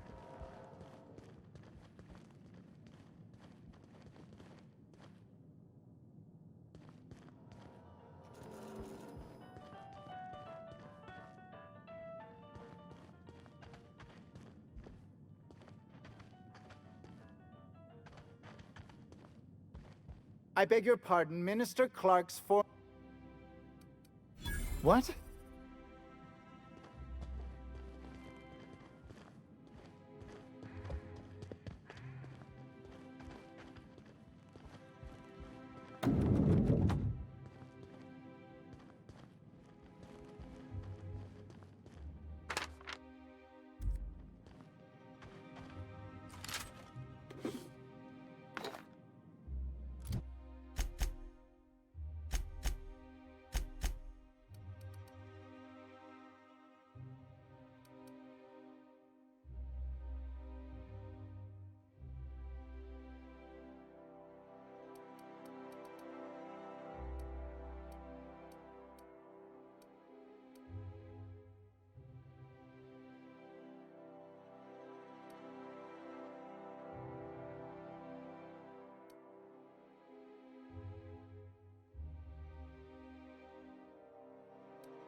Good afternoon. I'm Chairman Rockwell, and I'm here to address a serious issue facing us. As you all know, our colony has been successful beyond our wildest dreams. Unfortunately, we've recently discovered that our food supply will not be able to sustain Halcyon's population in the long term. Everyone will die. Everyone will slowly stop living from malnutrition. But we're doing it together, and that's what matters. I fucking swear, if someone doesn't give me something to read that will placate the masses soon, all of you will find yourselves violently unemployed. But I can assure you there's nothing to fear. We've got a solution. It's called the Lifetime Employment Program. We will freeze most of the colony to preserve resources, while the best and brightest of Byzantium continue living in prosperity. Look, you idiots! How many times do I have to tell you we can't say shit like that? Fire whoever wrote this! While Halcyon's brightest minds solve the problem of our nutritional shortage, the rest of the colony will be placed in suspended animation. Individuals will be revived on a rotating basis, so that every Halcyonite can be part of the important work of saving our colony. By testing paperweights. Sorry, couldn't resist. Let's go again. And someday, in the not-too-distant future when we've solved this crisis, we'll all be back together again working for the good of Halcyon. Until then, the board shall provide for the deserving just as it always has. So, obey your supervisors, take your vitamins, follow your corporate-mandated grooming rituals, and rest assured with the board on your side, there is nothing to worry about.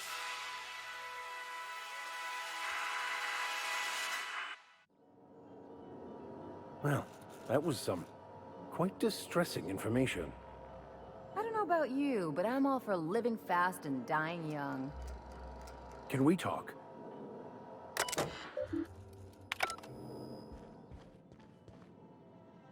If I still believed in the grand plan, a revelation like this would have seriously shaken my faith.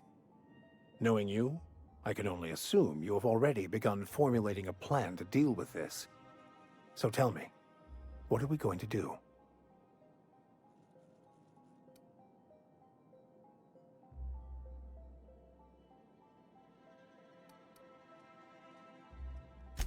I hate to contradict you by pointing out that everyone dies. But it is better to die last, I suppose.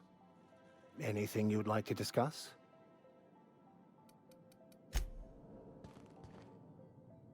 So, we're just gonna march straight into Byzantium and acquire some rare chemicals right under the board's nose? I sure hope you negotiated for a raise with this Phineas guy.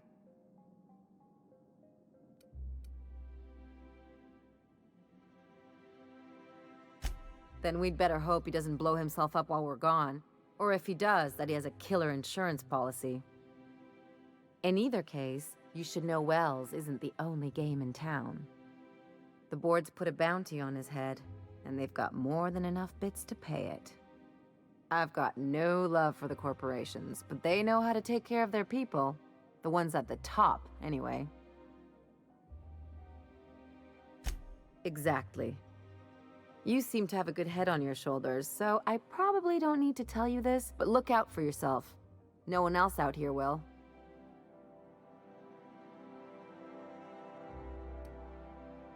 Hey, don't get any ideas. I'm just making sure you last long enough to pay me at the end of this. Anything else?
Crew members Ellie and Max are engaged in a heated discussion in the kitchen.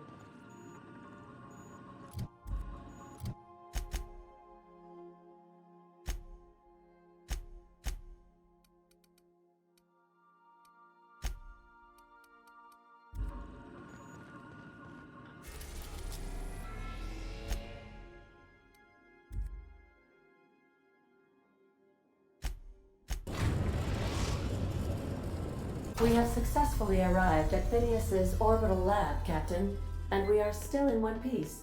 Shall I congratulate myself, or would you like to do the honors?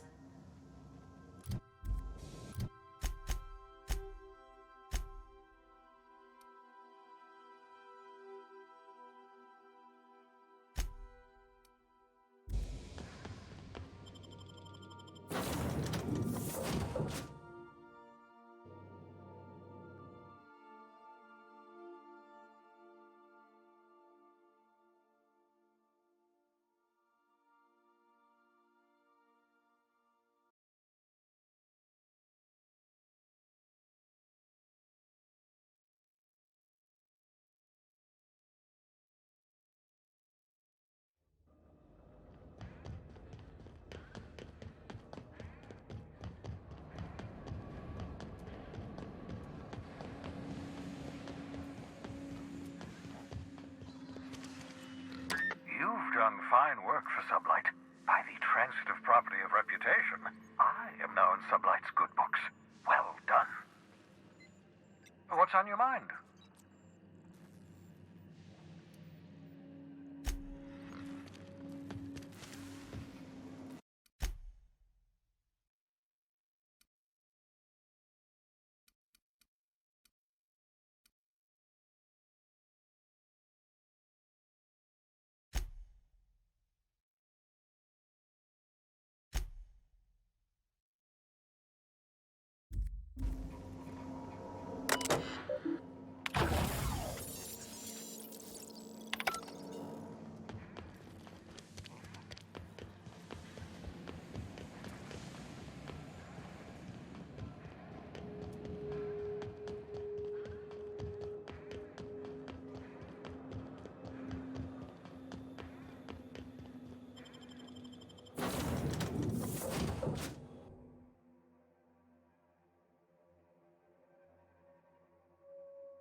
Some crew members are causing a disturbance on the ship.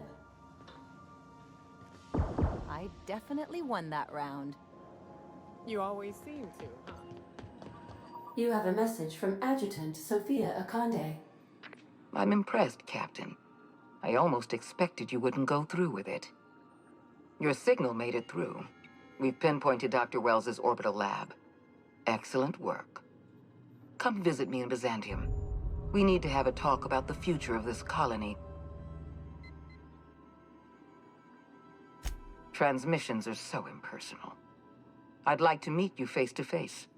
Adjutant Akande has ended her call. Rather rudely, if I might say, considering she didn't sign off. Will there be anything else, Captain?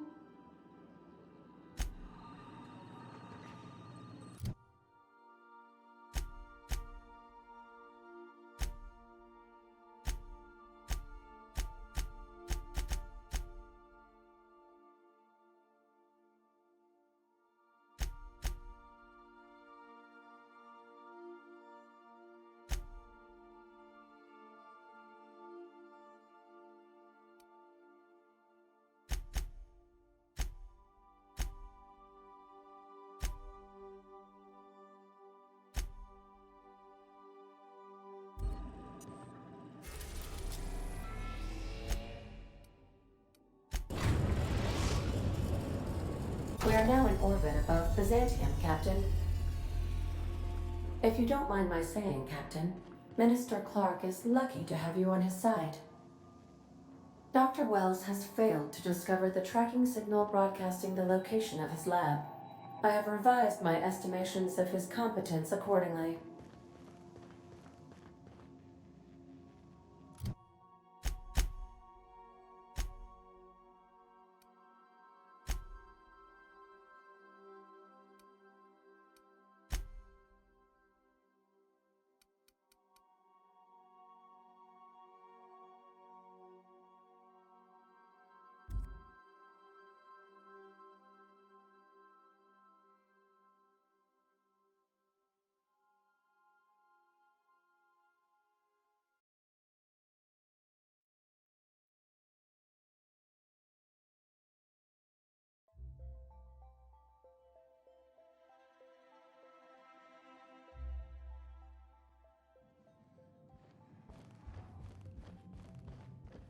Adjutant Akande is waiting for you in her office.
I'm curious.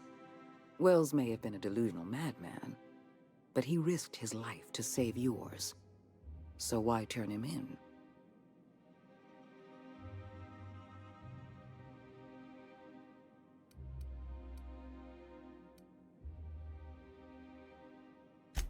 Revenge is a powerful motivator. Wells was thoughtless and manipulative. Turning him in was the right thing to do. You've done well.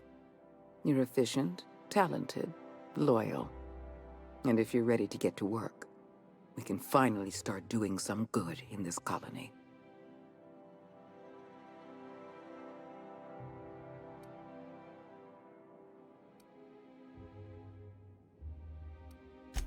Wells was an unfortunate mistake on our part. We let him out of our sights, and he operated from the shadows for decades. Wells has information we need. We're going to monitor his lab and show our hand when we're ready. Until then, you and I have work to do.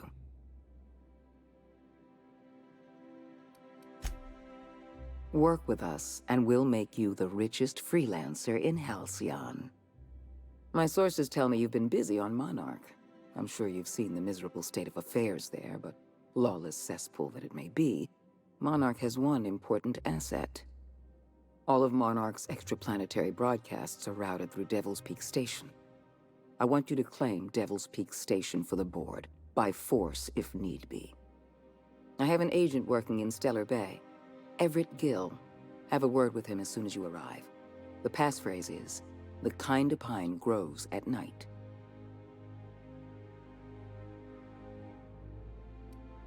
Speak to Percival before you go. He'll arrange for your reward for turning in Wells.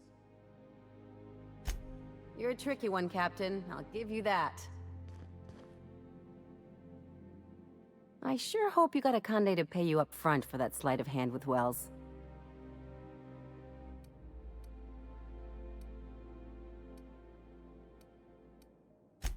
Just make sure you have your terms in writing.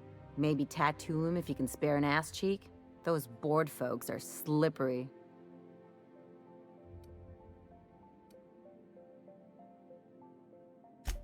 My daydreams just got a lot more interesting. But I'm getting off topic. What I really want to know is why cozy up to the board in the first place? Most of the crews I've run with keep their distance.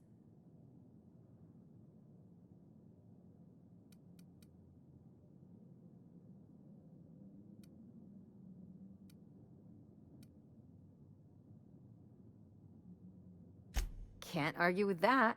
Most anyone who's tried is a sooty crater by now. For what it's worth, I think you're making a smart move. Just watch your back. These new friends make bad enemies.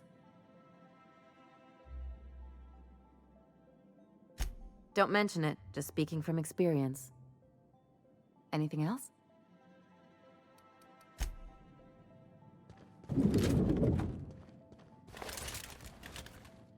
Adjutant Akande has instructed me to reward you for information leading to the arrest of Phineas Wells. Please allow me to extend my felicitations on a job well done. Quite so, madam. As an acting agent of the board, you are entitled to purchase a selection of official board-certified equipment at a discount. Do let me know if you wish to take advantage of this special offer.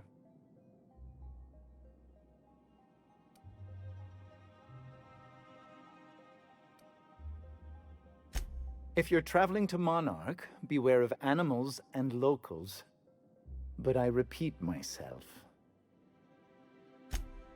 I am at your service.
How may I be of assistance?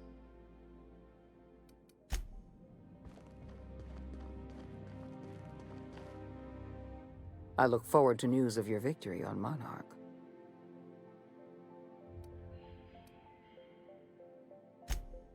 Ah, yes. Clyde Harlow and his gang of erstwhile outlaws living on the dark end of Scylla. He was useful. For a time. But impossible to work with. Too much ego, not enough sense. Frankly, I think he could have learned a lesson in freelancing from you.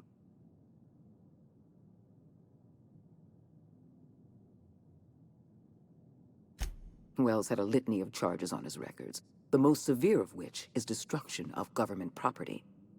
He may be a dangerous criminal, but I have no intention of having him killed. It's his mind I'm after.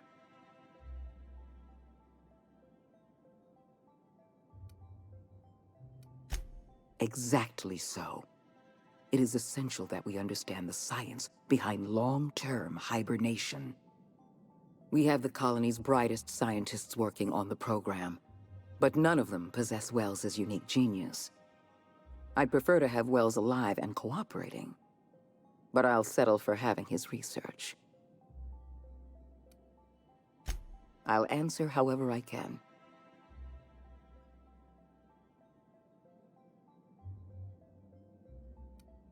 We've already crossed the point of no return. The collapse has already begun. You must have noticed the signs in Emerald Vale. Malnutrition, disease, high mortality rates. This is a permanent famine, Captain. We've done all we can to curb their hunger. Very soon, people are going to realize they're starving.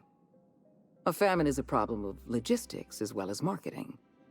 Your workers must remain productive on as little food as possible, and they must always believe that food is plentiful. Before you interfered in Roseway, Dr. Anton Crane was on the verge of developing a powerful appetite suppressant. It would have made his career. The solution is a temporary one. Before long, our workers are going to feel the effects of starvation. The Lifetime Employment Program is our only viable option.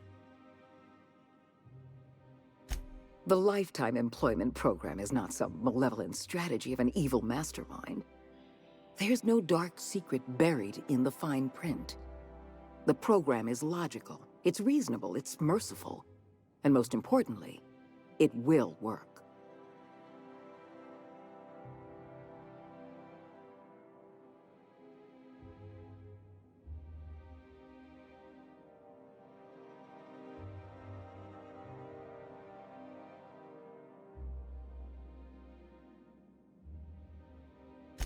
Byzantium is the beating heart of our colony.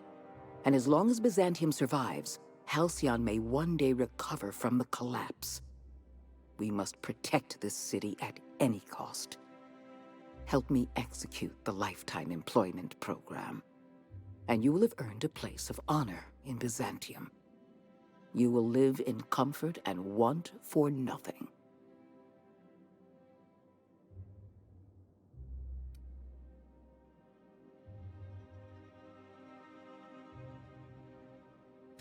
When I first discovered the truth, I was shocked, even disgusted. I wondered how we'd allowed a colony like Halcyon to fall into disarray. But the more I thought about it, the more I realized the colony had sown the seeds of its own destruction. We have become lazy and decadent. We smother ourselves in meaningless bureaucracies. We deliberate and argue and procrastinate.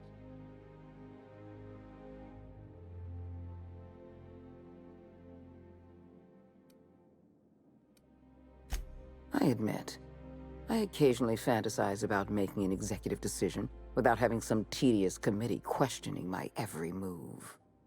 Do you have any idea how much paperwork is involved in ordering someone's execution through the usual channels? It's positively maddening. When you turned Phineas Wells over to me, I knew I could rely on you. You've demonstrated your ability to place duty above sentiment. And you deliver results. That quality alone is enough to separate you from the board's army of indecisive bureaucrats.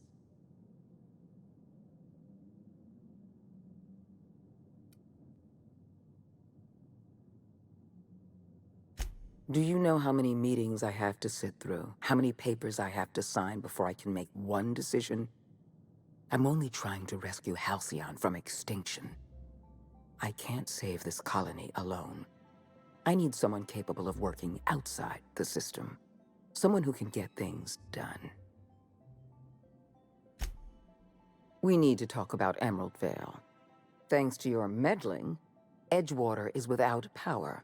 Operations have ground to a halt. You've left us with a useless town draining our resources. Edgewater needs to go. I want you to wipe the town out. No survivors. I get that you board types are all about efficiency, but isn't this a bit much? I'm asking your captain to amputate a rotting limb from the colony. I'd expect you to understand, Dr. Fenhill. I cannot condone this plan. Wanton, senseless destruction of life is never the solution. I don't need you to approve of my plan, Vicar. I need you to get it done. Now is not the time for half measures, Captain. I need a decision from you.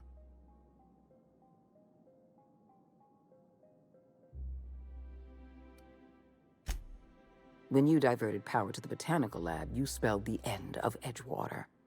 But the town is still hanging on, still living off whatever meager resources we send them. With every passing day, Edgewater leaches more of our limited resources. The town is a rotting limb, and we must be surgeons.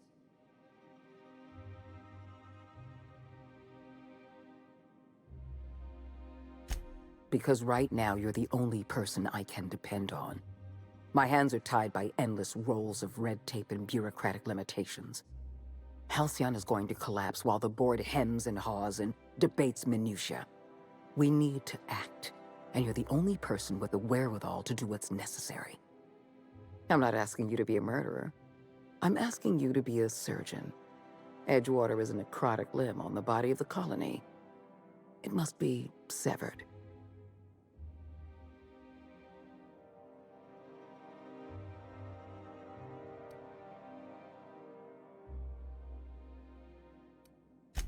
Edgewater is beyond saving.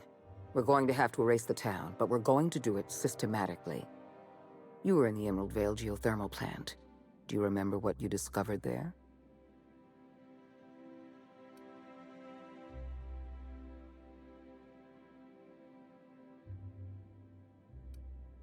You've been paying attention.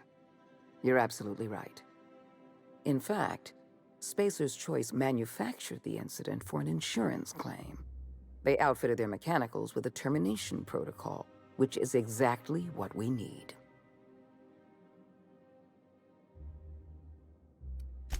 The insurance claim has been locked in committee for years, but the individual responsible for the accident was promoted for lateral thinking. I'm arranging for a delivery of mechanicals to Edgewater. These mechanicals have been equipped with the same termination protocol, which must be activated from a terminal in the plant.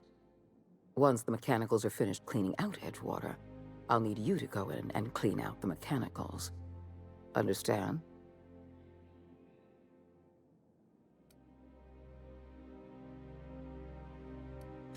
One last thing. Spacer's Choice sent a team of soldiers to investigate your little misadventure in the geothermal plant. Tread lightly.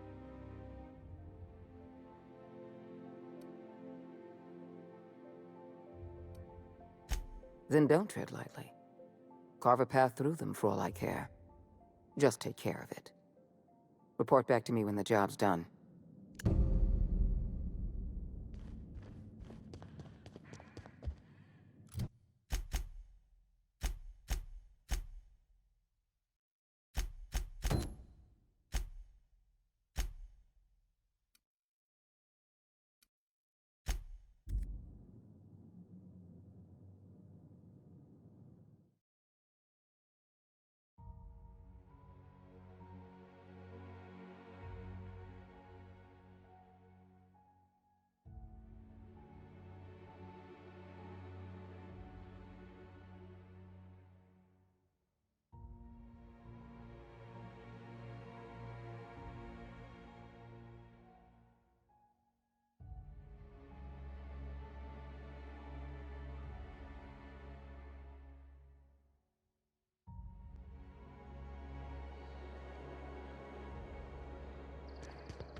Sorry, I shouldn't talk.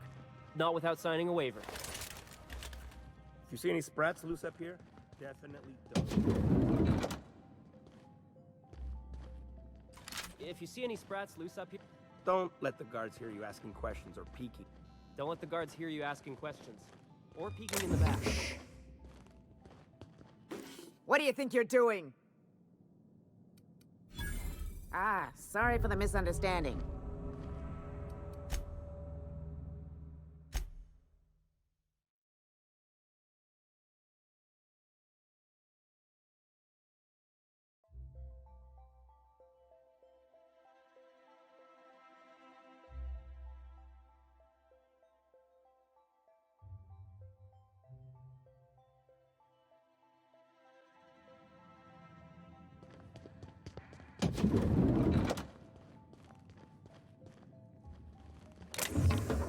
I'll keep quiet.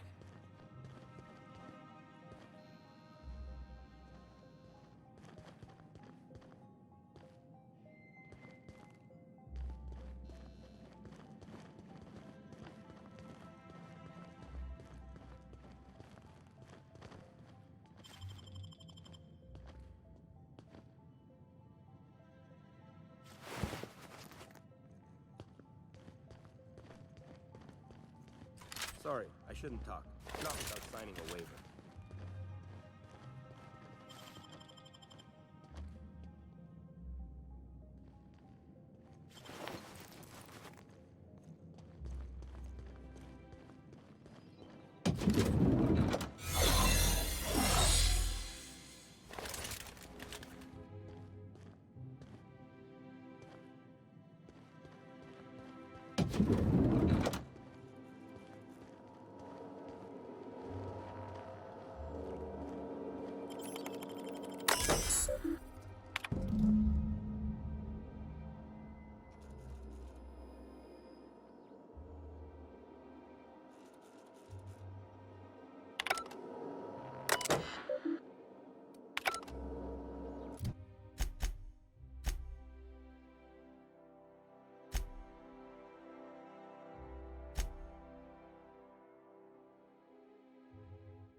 I think I'm gonna start taking my lunches out in the city.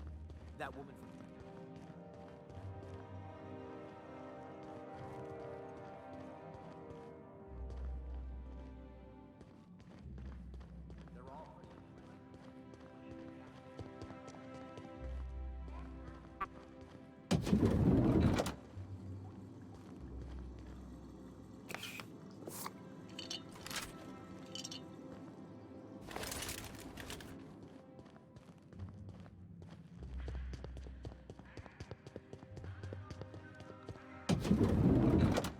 Hey, did Tillman get transferred or something?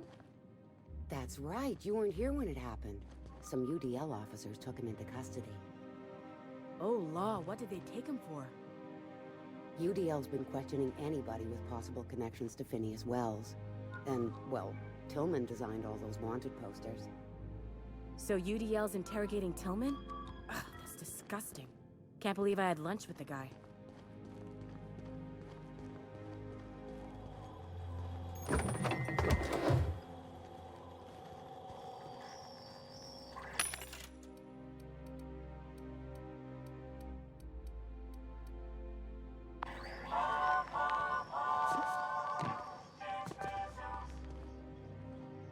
Sorry, I'm kinda in the middle of something.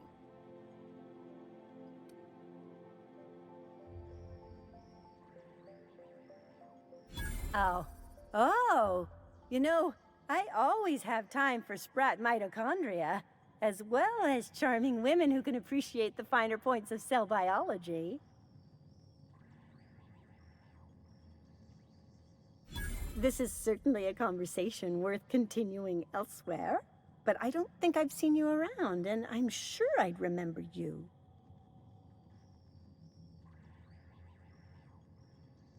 In that case, I can get you into the lab. Consider it a favor you can repay later. Follow me.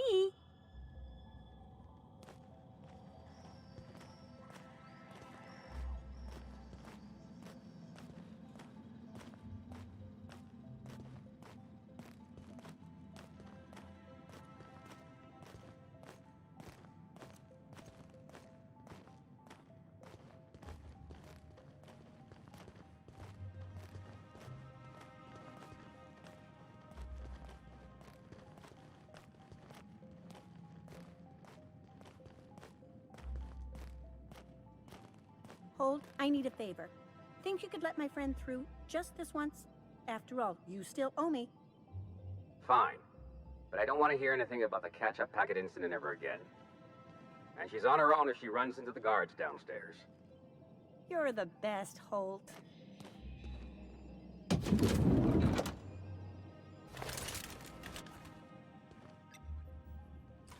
So what if all those MSI suits made it on Monarch this whole time? I could do it. Easy.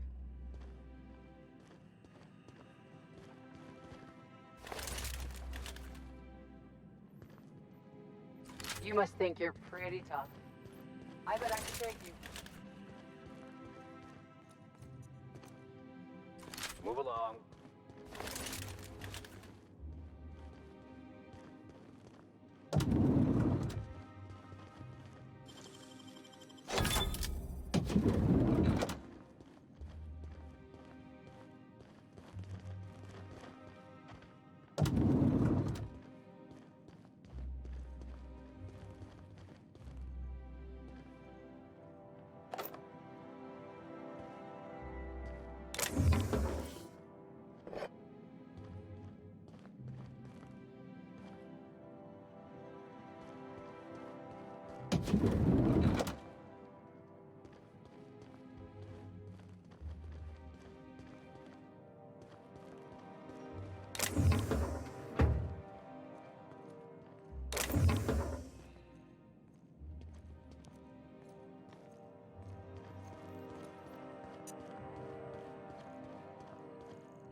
Easy.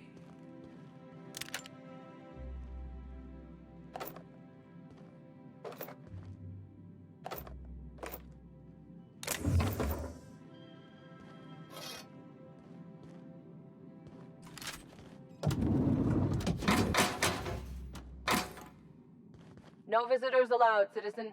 I'm going to need to see some identification. What? That's...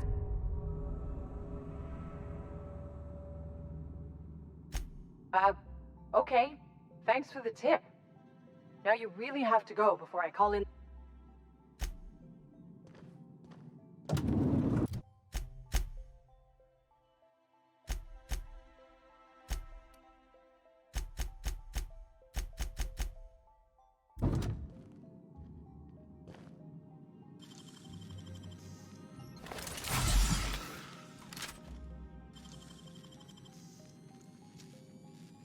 You got nimble fingers, Captain.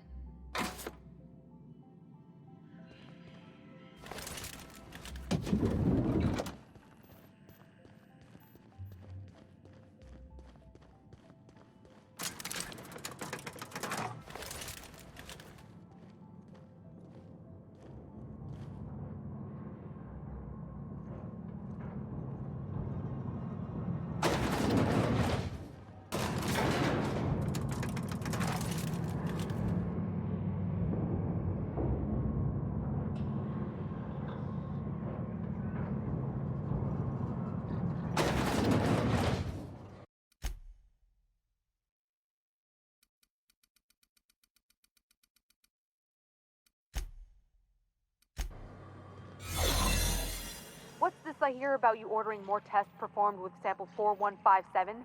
That batch failed spectacularly. I saw a variance in the results that we never accounted for, so I had the techs run the trial again. And the results were 0.003% different this time. Do the words statistically insignificant mean anything to you? Of course, but we're obligated Developing to explore new every Cali possibility. We're obligated to get a working formula before Akande has us all in tanks to help test the manufacturing. Now get to work.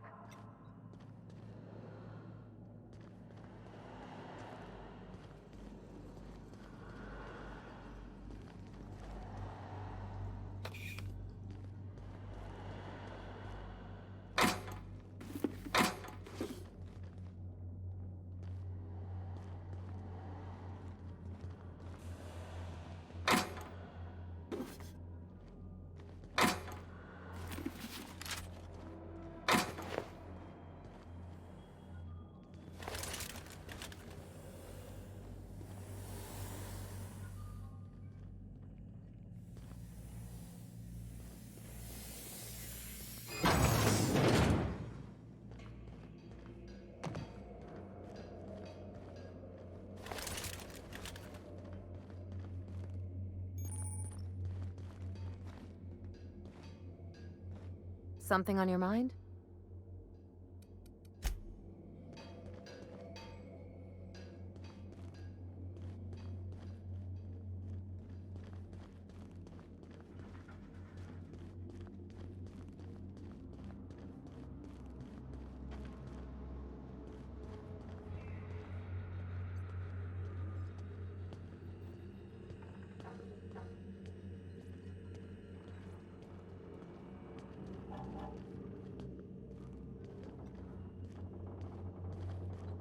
No visitors allowed, citizen.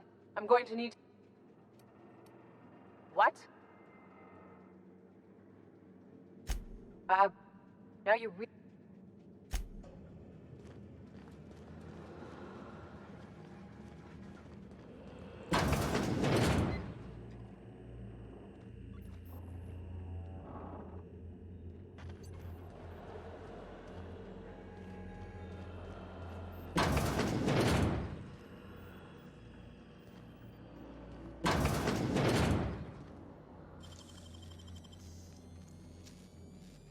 You gotta teach me that.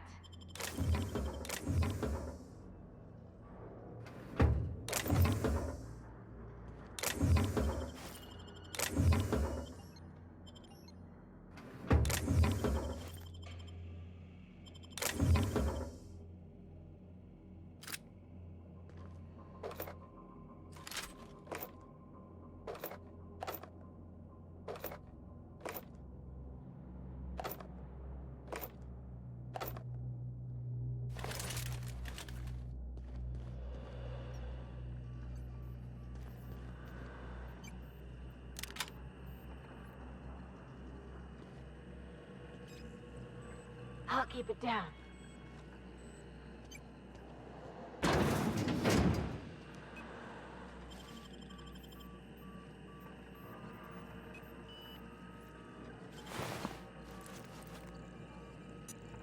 You hear about that dissident working in that clothing store? This is why we've got to move.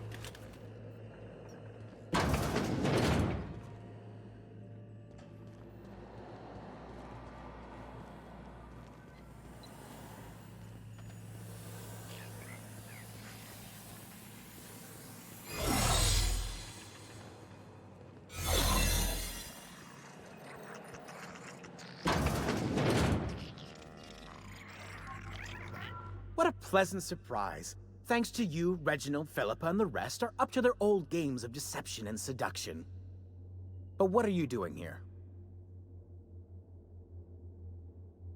On the other side of the lab? Why, that requires a top-level clearance. After all, we're running low on the stuff. I really shouldn't be doing this, but you did help me out. Take this key card. It'll get you into the hibernation lab where the remaining dimethyl sulfoxide is. If you're seen by any of the guards, however, I'm afraid I can't help. Good luck.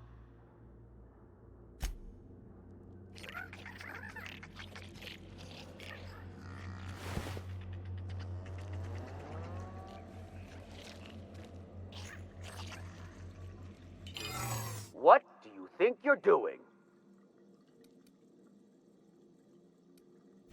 Oh, my mistake.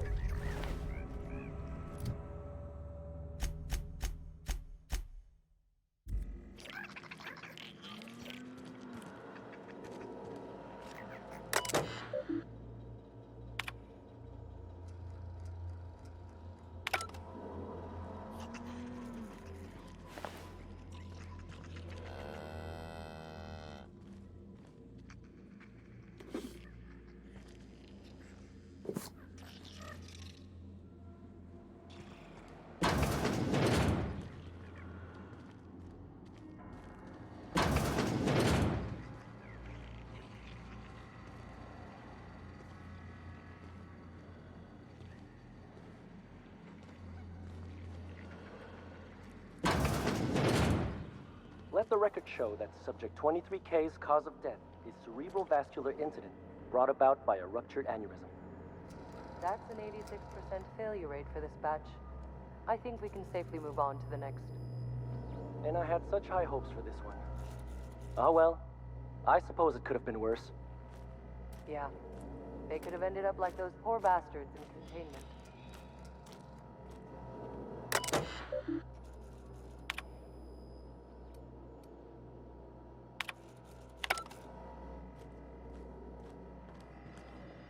Move along.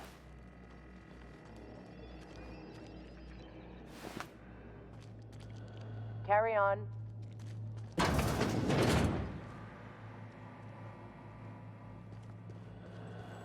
Soldier.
I haven't seen you before. You're not a test subject, are you?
Looking good, soldier.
A reminder to all crew members, there is only one toilet on the ship.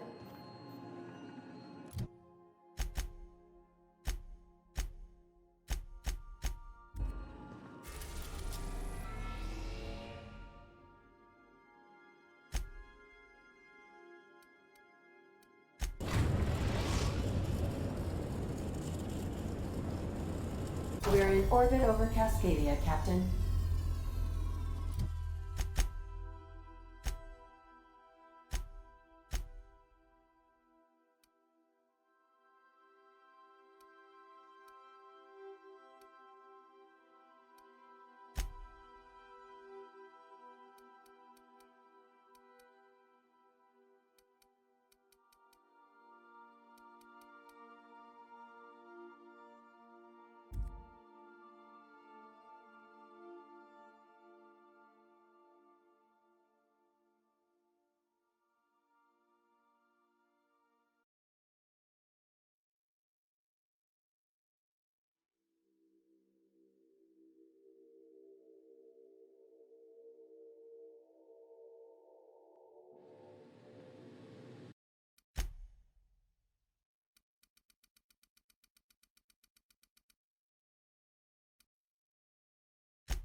So much for peace and quiet.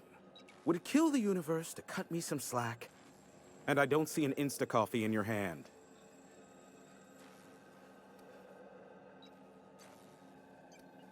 Yes, the one that crashed. I saw it on the security feed. A bit grainy, but an invigorating watch all the same. What about it? Is this bonding? I'm not sure I like it. Next, you'll be asking me how I got the scar on my chin when I was 11. Most of it's underneath along my jaw, but yes, it seems to have faded with time. Moral of the story is, never run with scissors. The board has a blockade of gunships that patrol Monarch. Not a ton, mind you, just enough to deter the masses. I am curious as to what downed it. A faulty part wouldn't be wholly unusual. The supply for new mechanicals is tight. Ugh, now I'll never sleep. Unsolved puzzles really torque my sprockets. If you find out what happened, sell me the info.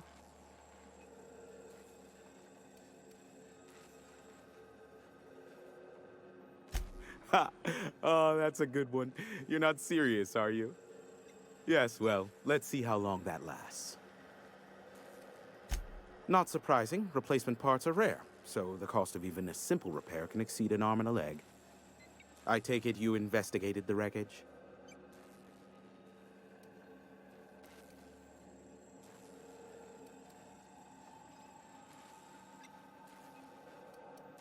Laid it all out, eh?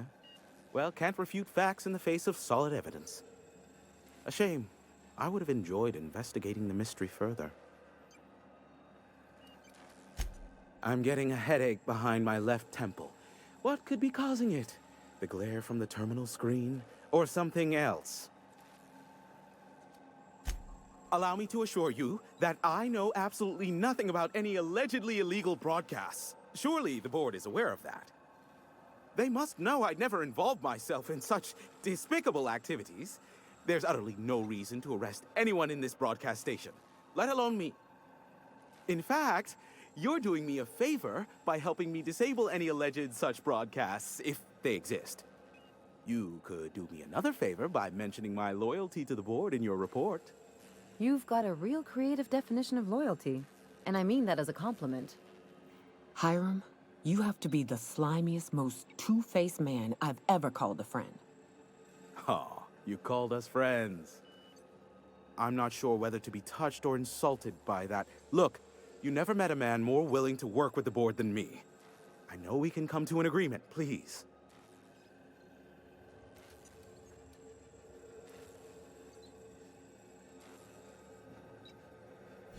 Yes, well, no need to go overboard. After the work I did for her in the past, I assure you, Sophia is well aware of the skill set I have to offer. I'm happy to help the board in any way I can, for so long as they consider me a friend. And as you've already shut down the transmission from Amber Heights and Stellar Bay, you've effectively ended all unregulated chatter on the planet. I suppose it won't kill me to work under Sophia. I am on familiar terms with her from a, let's call it a past contract job. As I am now inextricably in the board's service, I'd say we're done here. Unless, of course, you require anything further. Give my regards to Sophia, won't you?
Crew members Ellie and Max are engaged in a heated discussion in the kitchen.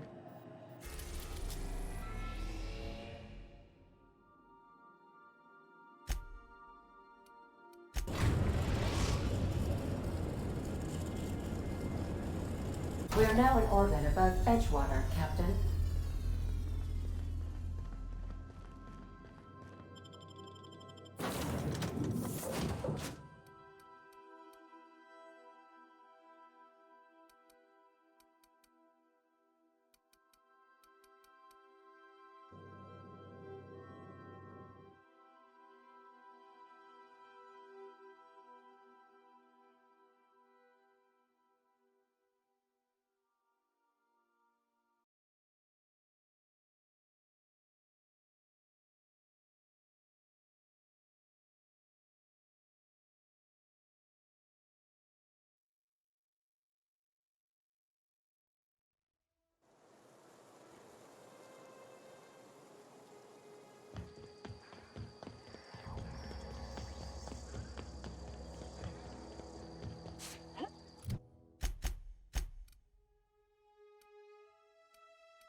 Describe the nature of the accident.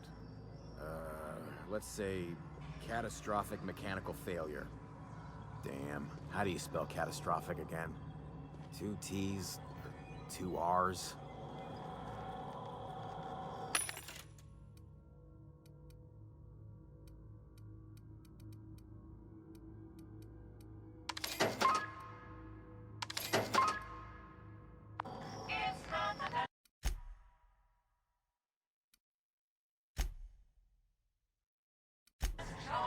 It's not the best choice, it's Spacer's choice. This area is currently experiencing a surprise audit. Turn around and head back to your designated workplace or domicile.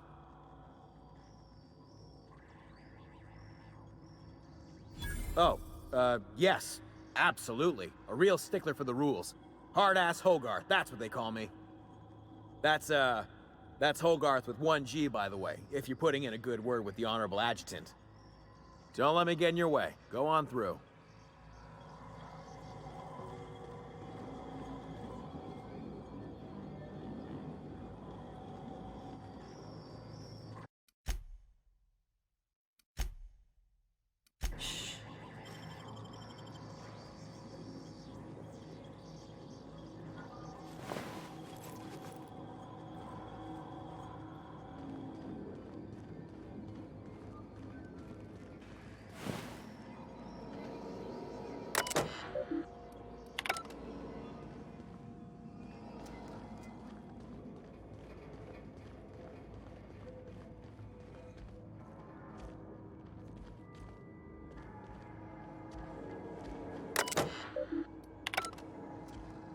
Got my sights on you.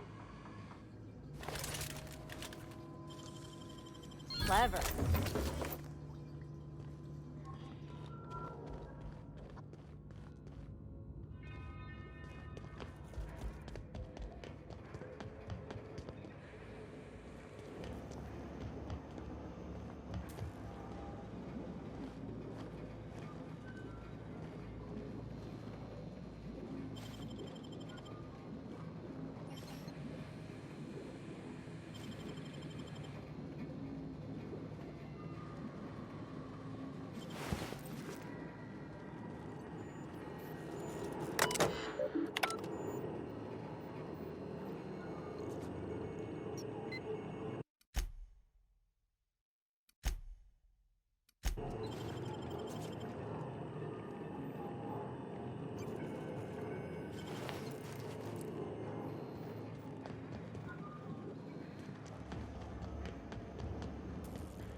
You some sort of freelancer?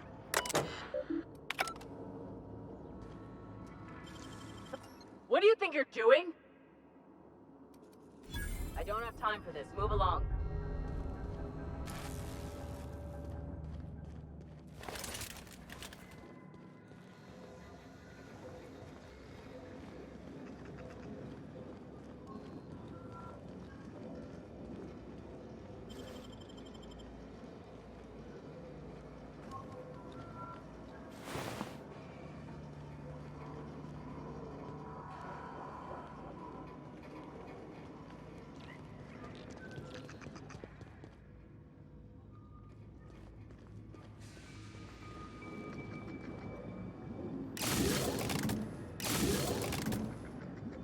Got my sights on you.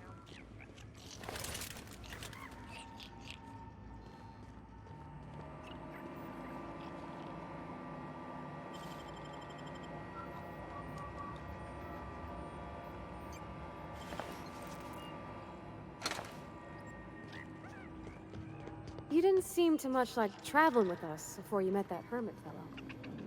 Yes. I was kind of an ass, wasn't I? I wouldn't say that. You were more of an... well, I'm just glad you're not like that anymore.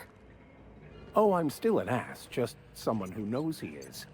It's quite amusing, the ridiculous things that go through my head. Just like the rest of us, then. You're all right, Mr. Vicker.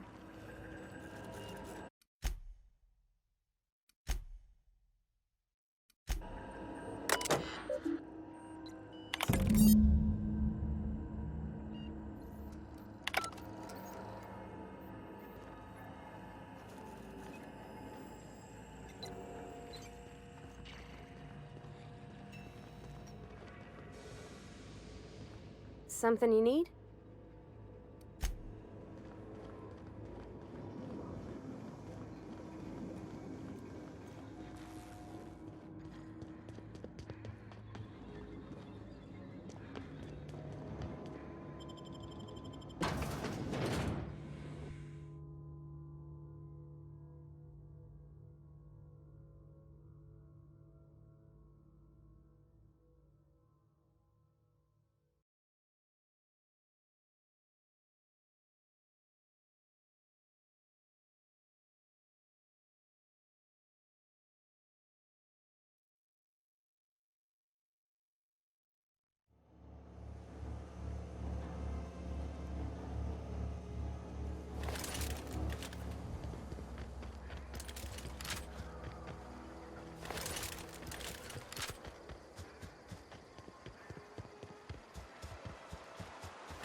quite a team, my friend.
Something you need?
That's the last of them! Ah!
As always, anything you...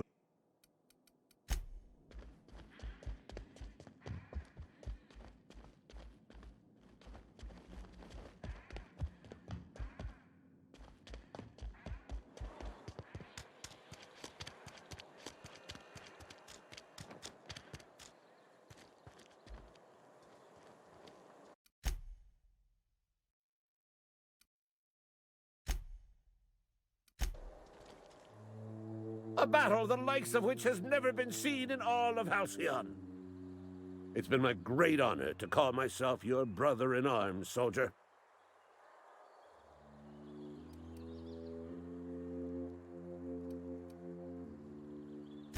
Don't plan on squatting on my laurels, friend. It's time I moved on. Wherever the infernal automechanical threatens humanity, I'll be there. Also, I need a smoke. Damn, that was some good crusading. Law keep you, soldier.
Captain, Felix and the Vicar are arguing again.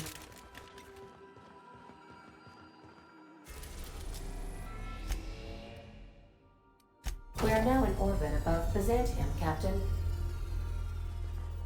When I was stranded in Emerald Vale, I simulated a number of hypothetical scenarios in which Edgewater met its demise. Death by automechanical was number 57.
How may I be of assistance?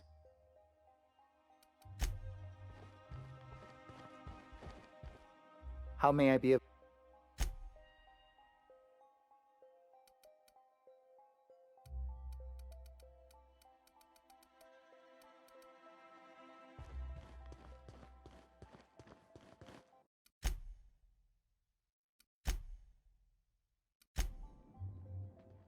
I've just been informed that the problem of Edgewater has been permanently resolved.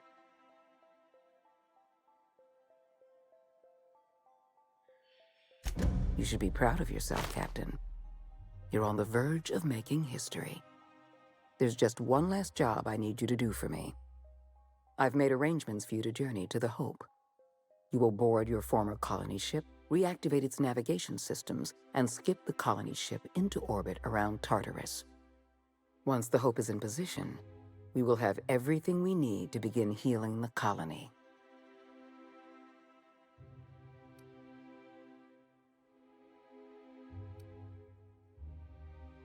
Technology, Captain. The same technology that allowed you and your fellow colonists to make the journey from Earth to Halcyon. Under the Lifetime Employment Program, every suitable worker in Halcyon will be placed in suspended animation. The Hope is the perfect storage facility for the colony's workers.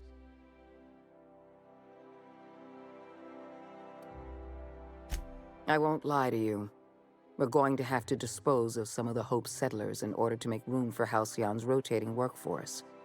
But try to understand, many of your fellow settlers are beyond saving.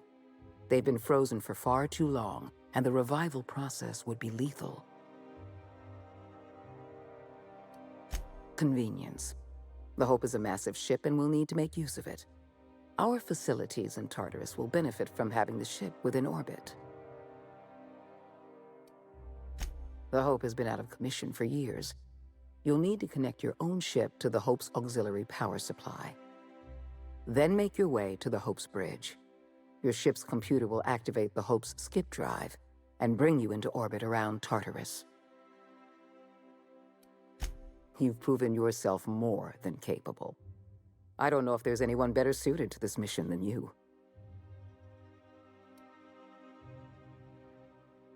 Give yourself some credit, Captain. You've come this far without dying in some senseless accident. Clearly, the Architect has a plan for you. I have the highest faith in your abilities, Captain. You and I are going to save Halcyon together.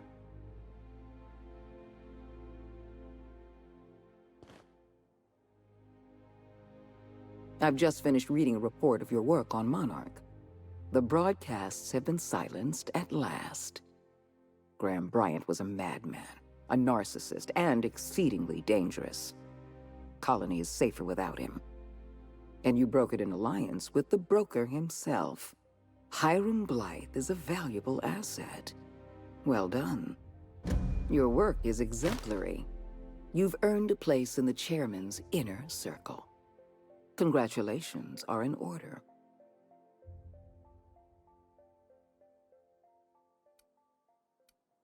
Now we introduce you to the chairman's plan. Turn your eyes to the screen. Good afternoon. I'm Chairman Rockwell, and I'm here to address a serious issue facing us. As you all know, our colony has been successful beyond our wildest dreams. Unfortunately, we've recently discovered that our food supply will not be able to sustain Halcyon's population in the long term. Everyone will die. Everyone will slowly stop living from malnutrition. But we're doing it together, and that's what matters. I fucking swear, if someone doesn't give me something to read that will placate the masses soon, all of you will find yourselves violently unemployed. But I can assure you there's nothing to fear. We've got a solution. It's called the Lifetime Employment Program. We will freeze most of the colony to preserve resources, while the best and brightest of Byzantium continue living in prosperity. Look, you idiots! How many times do I have to tell you we can't say shit like that? Fire whoever wrote this! While Halcyon's brightest minds solve the problem of our nutritional shortage, the rest of the colony will be placed in suspended animation. Individuals will be revived on a rotating basis so that every Halcyonite can be part of the important work of saving our colony. By testing paperweights. Sorry, couldn't resist. Let's go again. And someday, in the not-too-distant future when we've solved this crisis, we'll all be back together again working for the good of Halcyon. Until then, the board shall provide for the deserving just as it always has. So, obey your supervisors, take your vitamins, follow your corporate-mandated grooming rituals, and rest assured with the board on your side, there is nothing to worry about.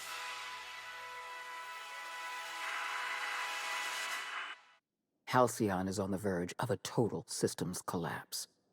The truth is ugly and difficult to accept, but we must accept the truth before we can move forward. Malnutrition is already a problem. Disease will come next, followed by starvation, followed by a breakdown of society, followed by extinction. I know this must come as a surprise to you. I imagine you have questions. The powerful make the mistakes, and the powerless are left paying the price, as it has always been. Tell me, Adjutant, have you anything to offer beyond the usual false platitudes? I'm offering decisive action, Vicar DeSoto. I can no longer depend on lazy, weak-willed bureaucrats to help me rescue Halcyon. I need someone with a backbone, someone like your captain. Is that why we were suffering plague in Edgewater? Malnutrition?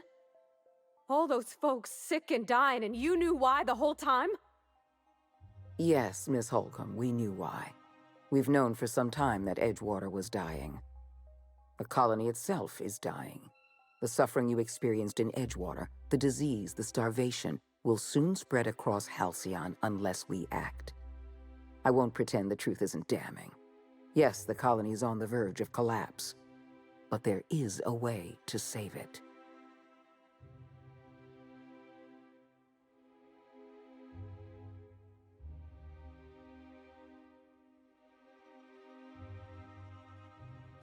We need to talk about Emerald Vale. Edgewater was an unproductive settlement leeching resources from a starving colony. Then you wandered into town and slaughtered everyone. I don't approve of your methods, but you did save me the trouble of solving the problem of Edgewater.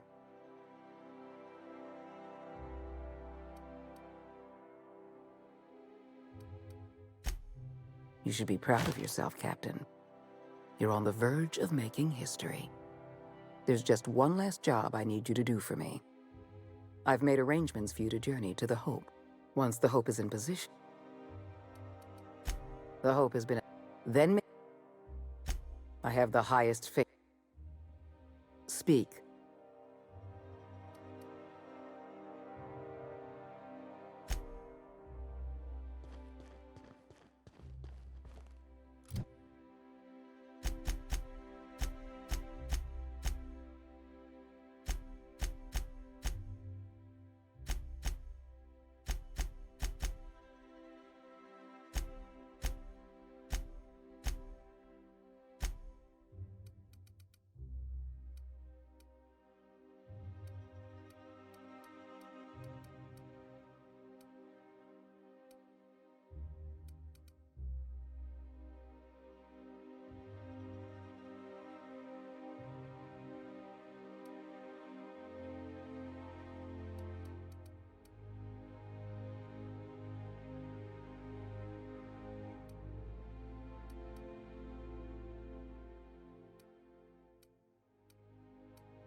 How may I be of assistance?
Crew report.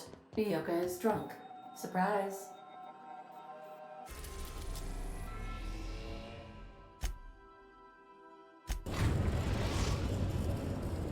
Now arriving at Phineas's top secret orbital lab.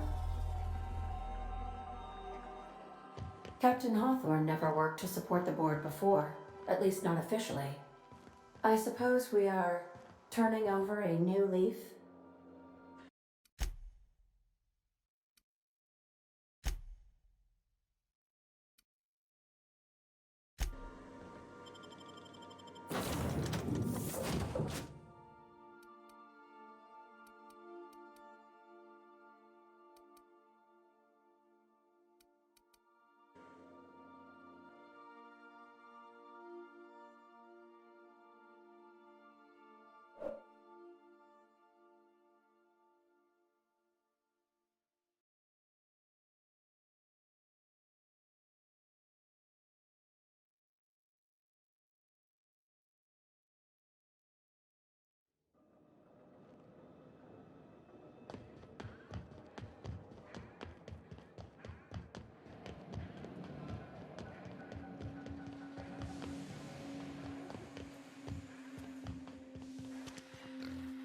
I've kept myself busy in your absence, optimized my formula. I'm now confident I can revive the remaining colonists. All I need now is the dimethyl sulfoxide. I'll take as much as you can give me.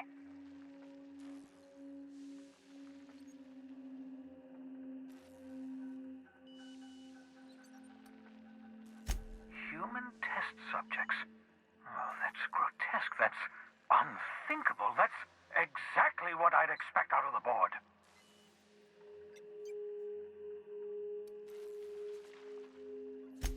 Thank you. You've brought me enough chemicals to get started, at least. I'm just sorry they came at the cost of human lives. Those poor people, they must have died in agony. What exactly was the board trying to accomplish?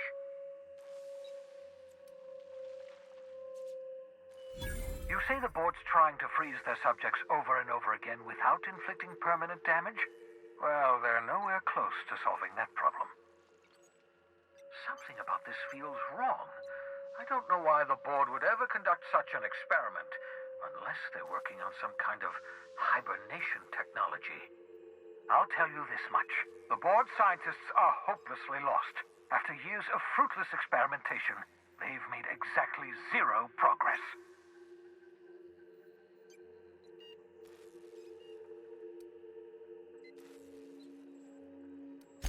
I know! I've suspected as much for years. Of course, I don't expect the board to do a thing about it. They've been driving our colony to the brink of destruction for decades. The board's mismanagement put our colony on the road to collapse. If we don't put a stop to them, thousands of colonists are going to die.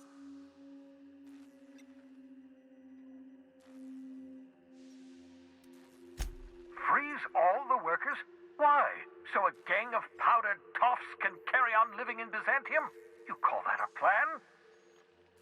I always knew Halcyon was heading toward a systems collapse, but I never imagined we were already there. The board made this crisis, and now they want to solve it by freezing the rest of us? That's not a plan. That's a goddamn escape clause. Do you realize what this means for the Hope? For your fellow colonists? The board's going to kill them all. Toss them out into space, just to make room in their hibernation chambers.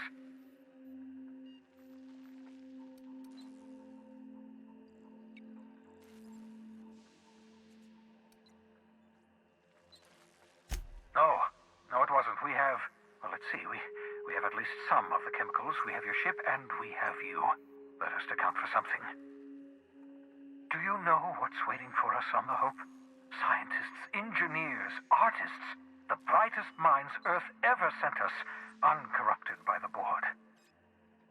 The board's going to dispose of them all and transform the Hope into a prison for the rest of us. They're likely on their way to the Hope as we speak. We need to get to those colonists before the board. I have enough chemicals to start reviving a few of them, but no easy way to get them off the Hope.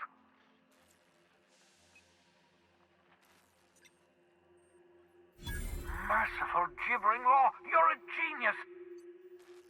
We bring the Hope to us. Skip the entire ship across the distance of colony space, right next to my lab. Yes, exactly. You're a step ahead of me, but I perceive the shape of your plan. If we link up the Hope to the Unreliable, then use your navigational computer to calculate a reasonably safe vector, we can skip the entire colony ship into the rings of Terra 2. I don't know much about skip drives, not the physics anyhow. I do know the Hope's real massive. How's our bitty little ship supposed to skip it? Excellent question, my sharp-witted mechanic. You will use your own ship to power up the Hope's skip drive. Your navigational computer can handle the rest. And that's going to work, without killing us in the process. I thought intra-system microjumps were prohibited for a reason. Yes, there's always a risk of a catastrophic collision between the Hope and, say, Terra 2, in theory. But you'll be fine, provided your calculations are correct. You'll need to switch on the Hope's auxiliary power using the Unreliable. Then head to the bridge. Your navigational computer, Ada, should be able to activate the Hope's skip drive.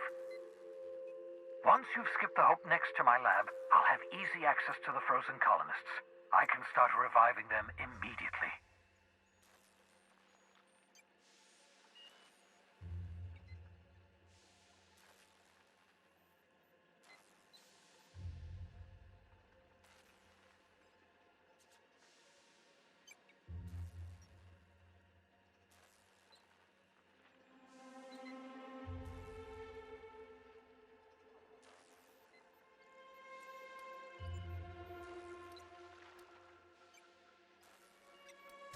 I know you're wondering why I'm doing all this.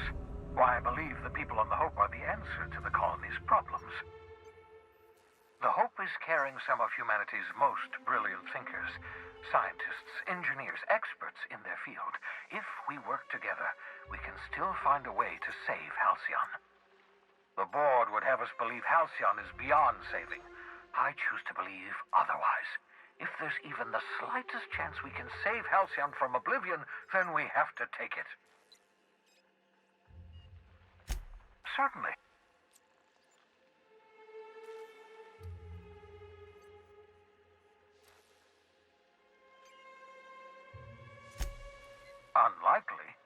is as massive as the Groundbreaker, but compared to the rings of Terra 2, positively minuscule. The board might notice, possibly, depending on the position of their heads relative to the depth of their collective posteriors.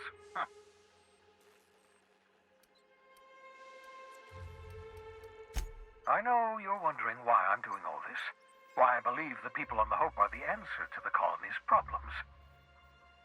The Hope is carrying some of humanity's most brilliant thinkers, scientists, engineers, experts in their field. If we work together, we can still find a way to save Halcyon. The board would have us believe Halcyon is beyond saving. I choose to believe otherwise. If there's even the slightest chance we can save Halcyon from oblivion, then we have to take it.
Some crew members are causing a disturbance on the ship.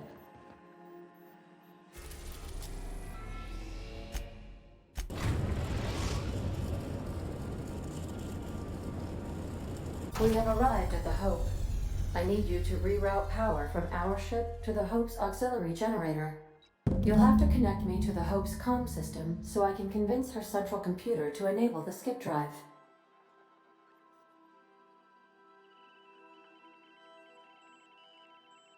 If your calculations are even slightly off, you could crash the entire colony ship into Terra 2, or the Sun.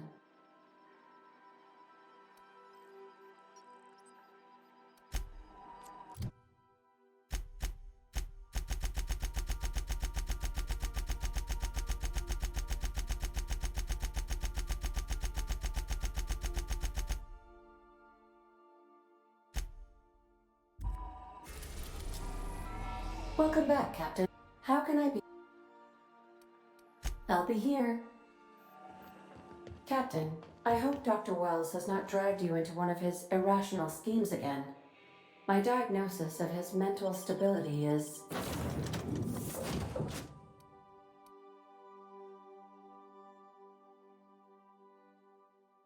not flattering.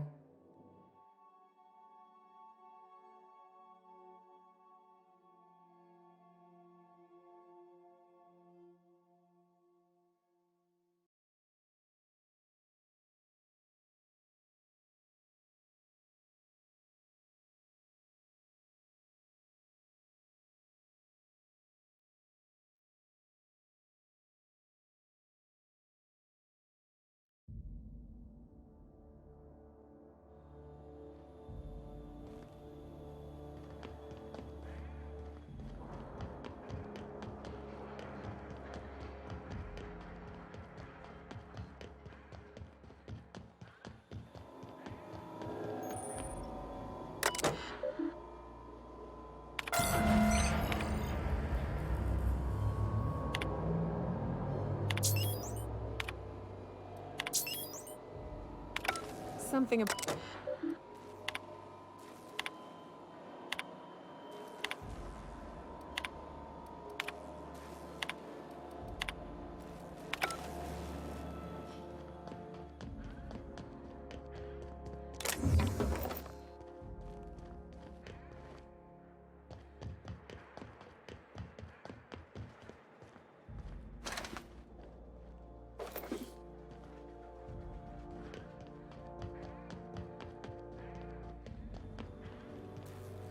I hear someone snuck into depository. That never happened already.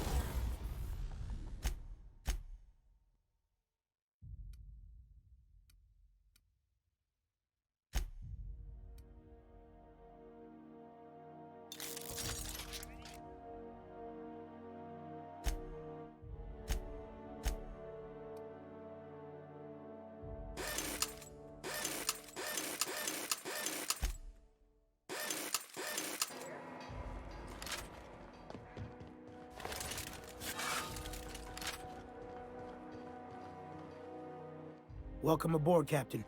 Ms. Akande messaged ahead. I wish this place were in better condition for you, but we're in a bit of a bind. Seems the damn auto mechanicals think we're intruders.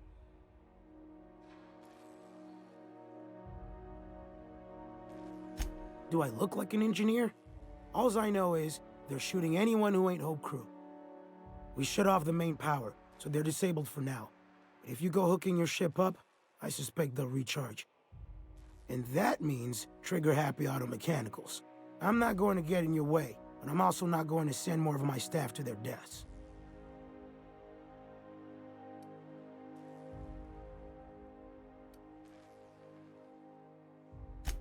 We tried that.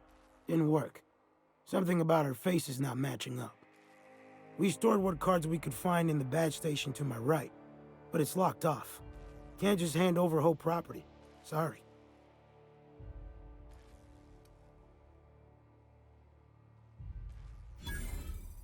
Whoa, take it easy. We're all working for the same company here. I'll have someone unlock the door. No need for trouble.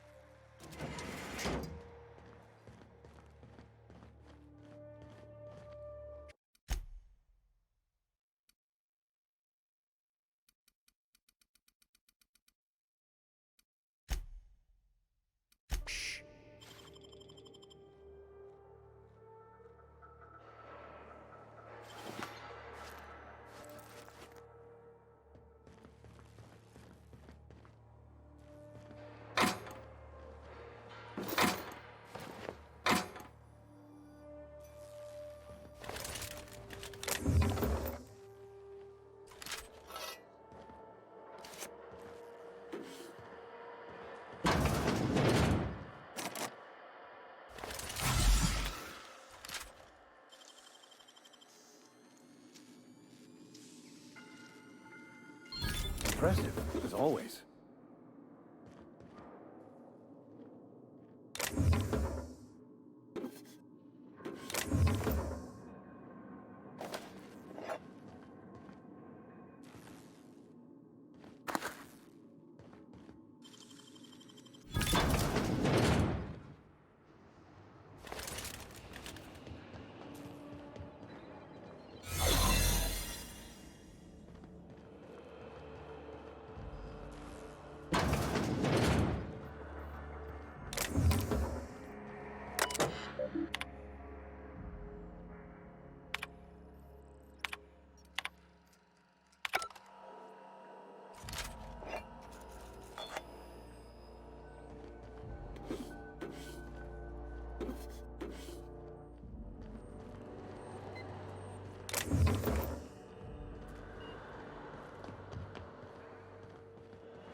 done.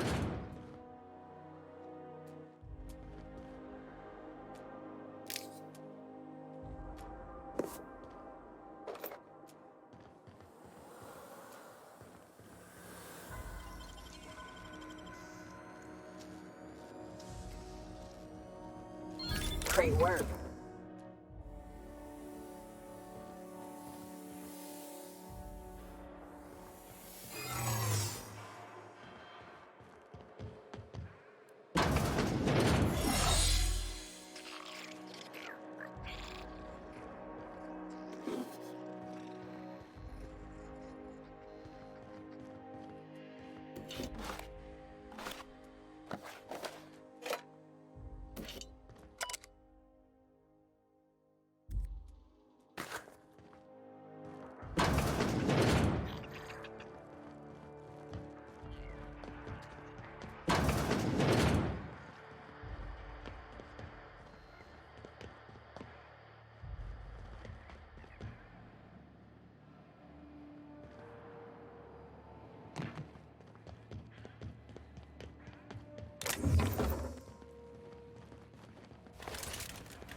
We got a fight on our hands.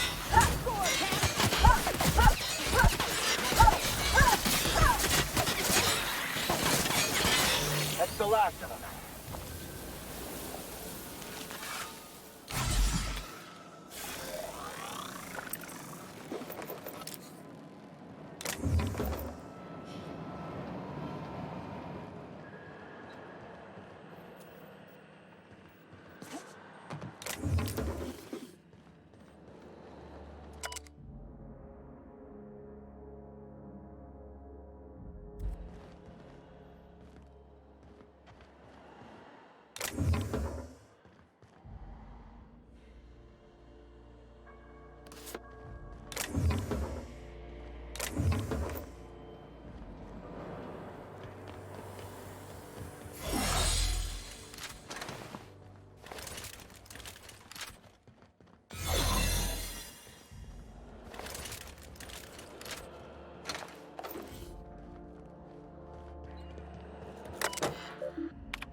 Poor bastards. They're never gonna wake up. The least we could do is bury them.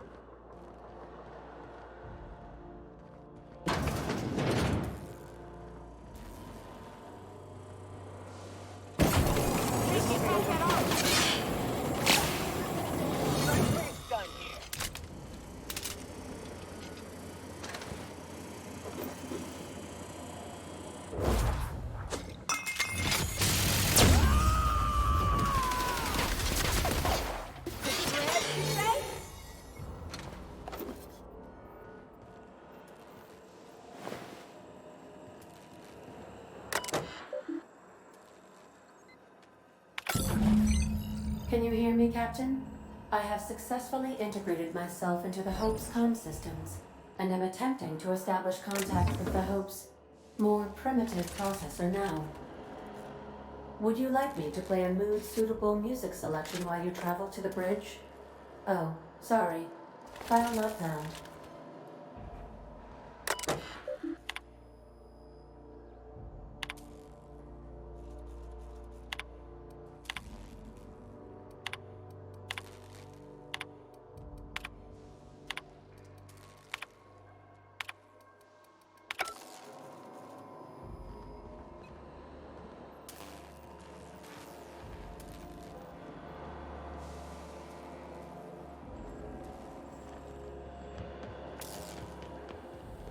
I see you've located the stasis chambers. Which pod were you slumbering in for so long, Captain? The missing one, I take it? Poor bastards. They're never gonna wake up. The least we could do is bury them.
These were the private quarters of the Hope's former crew. Shall we hold a moment of silence for the dearly departed? No? That's odd, because my programming would indicate that when forced to confront the idea of self-death, organics prefer... Oh, I see. Yes, never mind. The weight of this is almost too much, isn't it?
That's the Hope's computer up ahead. I'll admit, I am curious to wake him. Finally. Sooner we jump this ship, the sooner we can get back to solid ground.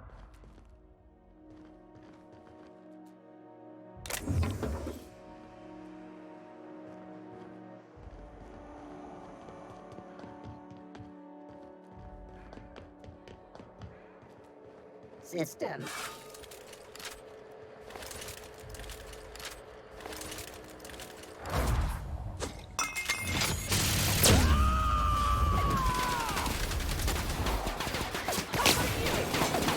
Everyone all right?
Nice.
Greetings, Captain. I am speaking to you through the Hope's computer system.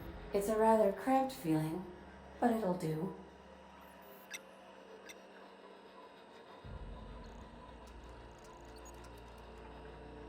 Wait, are you leaving me with the Hope's computer?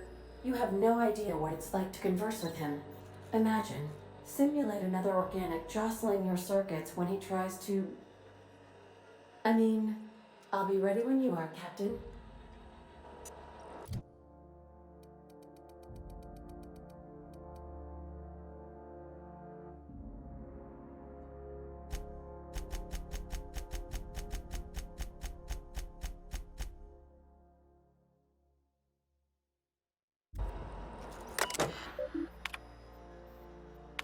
Are you sufficiently prepared for the task at hand, Captain? Are we doing this now?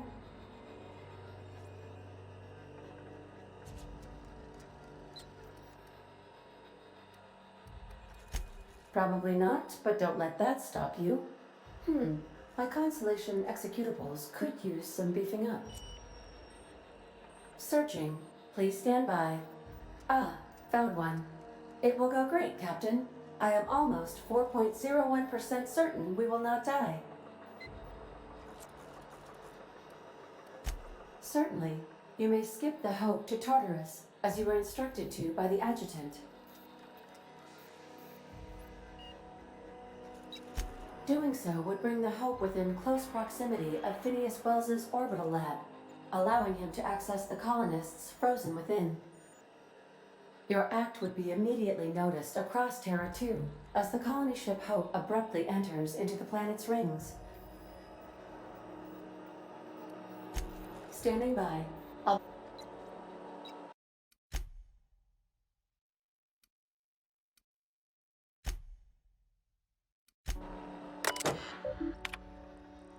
Are you sufficiently prepared?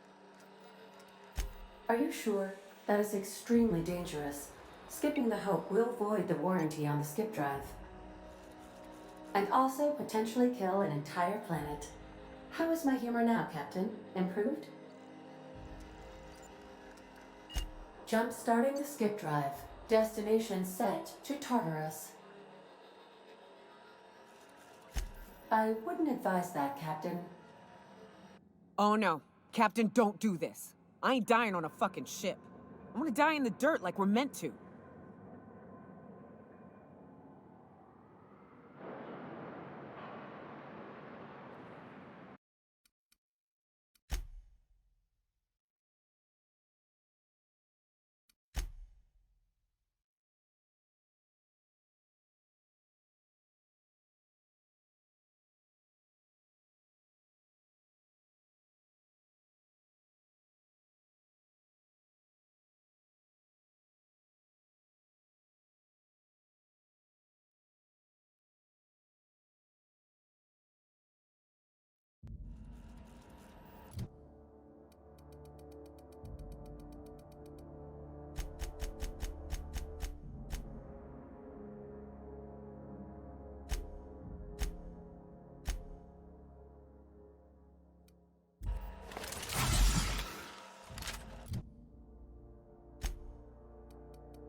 Greetings, Captain. Are you sure? And jump starting the skip. I wouldn't advise. Oh no. Captain, don't do this.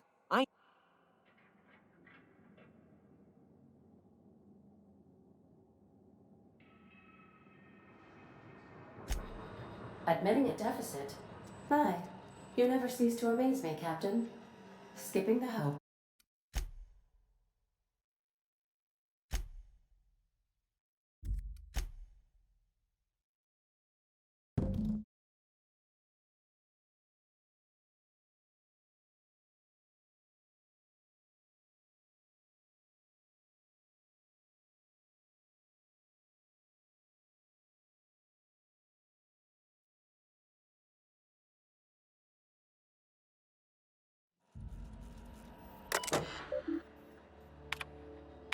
Greetings.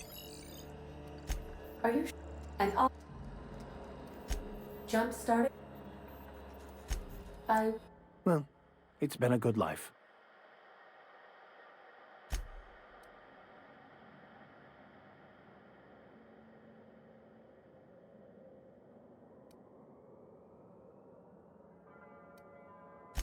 Admitting a deficit? My, you never cease to amaze me, Captain. Skipping the Hope in 3, 2, 1. ADA, does your captain seriously intend to do a micro jump in system with engines that haven't been powered in 70 years on a derelict ship? That is what my captain intends, yes. But that is a gross misuse of the skip drive. The Zero Point Drives Corp and I will not be held responsible for any damage incurred during transport, and this will cause extreme damage. Yes, I am aware of that. You should not be doing this. The humans will die. Thank you, Hope. It looks like all systems are go. Captain, I would advise you to hold on to something. Now.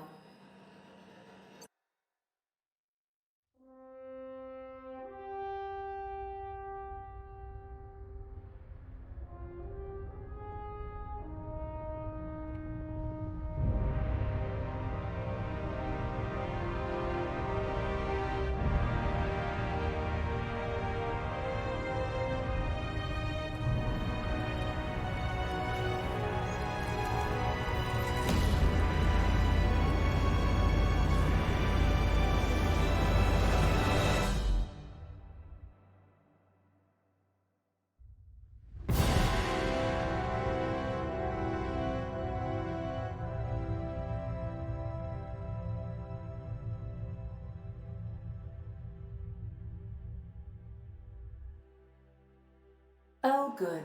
We are still alive and have successfully skipped into Tartarus's orbit. The board has initiated contact. I believe they're eager to speak with you once you've returned to the ship. Ugh. I feel like my stomach's still back where the ship used to be. I need a hard drink and a long nap.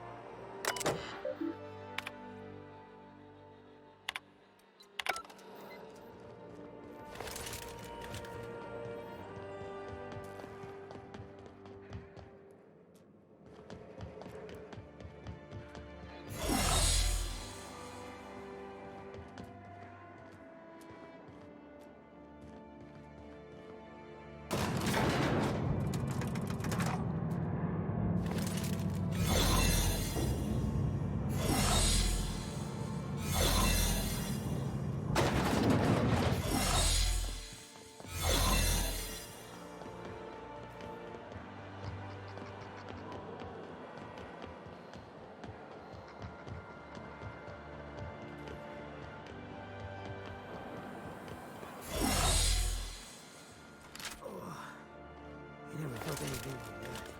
I'm gonna need a minute.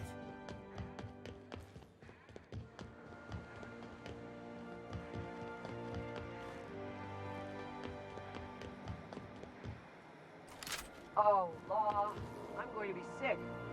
You hear about Edgewater? Fire's destroying us all.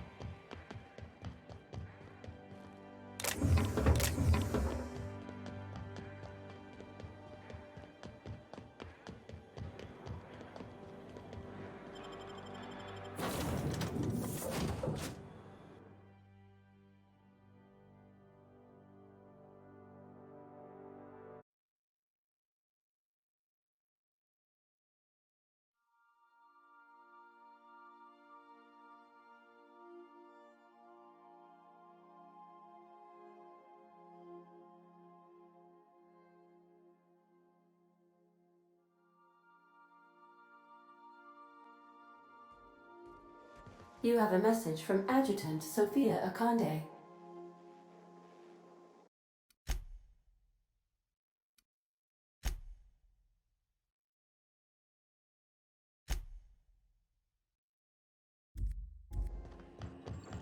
Captain, you have an incoming transmission from Tartarus. Attention, Captain of the Unreliable. This is Chairman Rockwell. I'm on Tartarus and, we need your help. Thanks to your intelligence, we successfully captured Phineas, but he's somehow turned the tables on us. That crackpot scientist has caused a riot among the prisoners and unpaid laborers. It's a law-damned bloodbath down here. As if that weren't enough, he's gone and taken Sophia hostage. I'm not gonna mince words. The situation is dire. I need your help.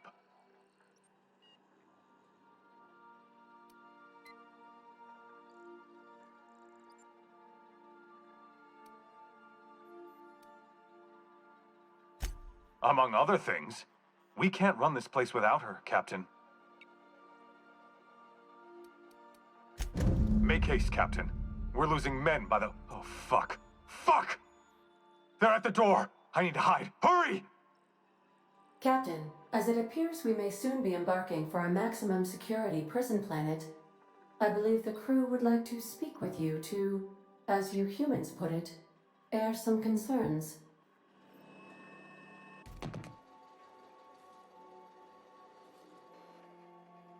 Should have known Wells wouldn't go meekly to his doom.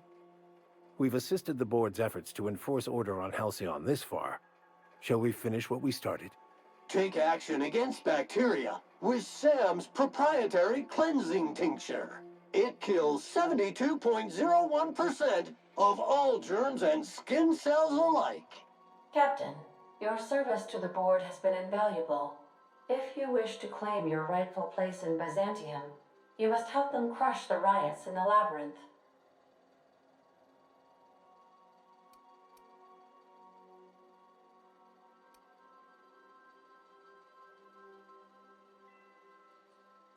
Don't take it personal. That's just a Tuesday for the board. If they offer us a retirement plan, we'll know they've reneged on their deal. Otherwise, I'm keeping good faith. Hey, don't look at me. You already know what I think about the board. It is too late to cancel that action. Whatever may await you, it's best not to dock at the prison until you're sure you've settled your affairs and closed out any unfinished business.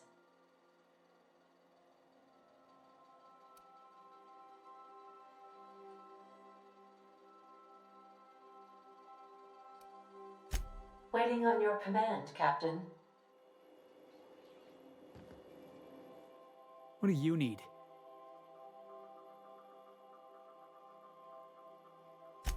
I don't know how we're ever gonna see eye to eye, long as you're working for the board. Why? You got a ship. You got the run of the colony. So tell me why you're bending a knee in front of the adjutant.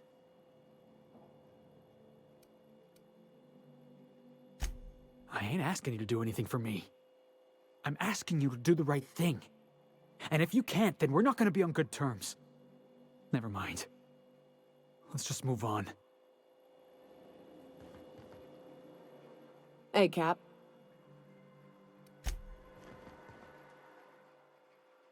I find myself marveling at the... something...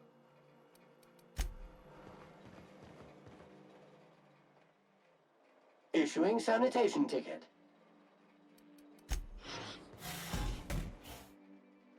I could probably spend years fixing. Something on your mind?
Welcome back, Captain.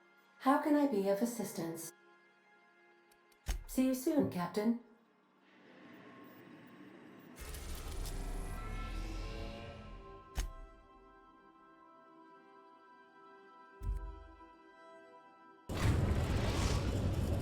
Captain, I am pleased to inform you that we have successfully landed on Tartarus. Please be advised that electrical storms on the surface of Tartarus make departure impossible at this time. Resident count is as follows: 3,071. Resident deaths, including but not limited to executions, are as follows: 1,684. Resident escapes are as follows: 0. The interior can be chilly. Take a scarf with you, Captain. I would also ask that you leave your captain's ID with me, in the event that you do not return.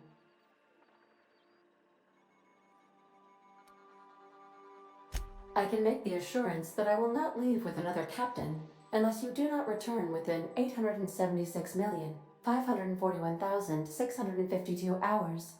Oh, speak of the devil. Captain, I am receiving a transmission from the prison's docking authority now. You're the backup, right? From Akande? Thank the law you're here. These bloodthirsty sprat bags have no respect for the law. We're pinned down.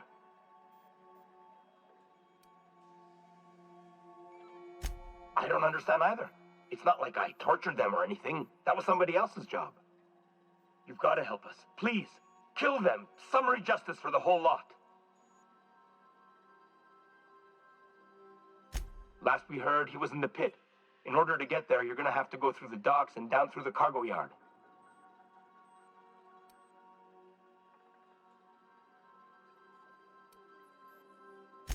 Their biometric ID? I could transmit it, but that'd be against Protocol H927G. If anyone found out, I'd get thrown into a cell right alongside these damn prisoners. I'm never supposed to violate protocol. Never. All right. But if anyone gets on my case about this, I'm sending them straight to you. Got it? There. Data transmitted. Hope this disguise of yours works. Tartarus security out. Hang on. Is that another ship coming in? I think that's from the groundbreaker. Cripes, did that Tennyson woman really send reinforcements? Between you and the Mardettes, we may be able to retake the docks. Good luck out there, Captain. Transmission terminated. Biometric ID received. Transferring data to external cartridge. How can I be of assistance? I request you do not wake me if I am sleeping upon your return.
The captain did right by us once. What? Now it's our turn. What's that noise? Forward for groundbreaker.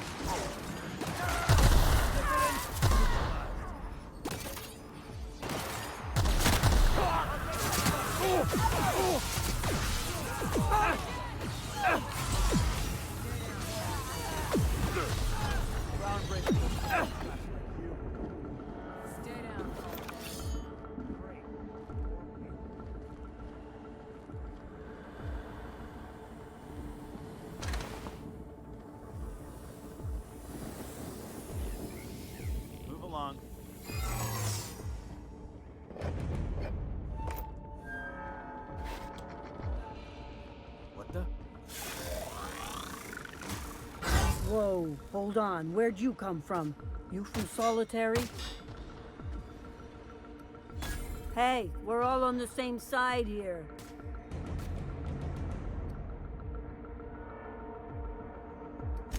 Fine.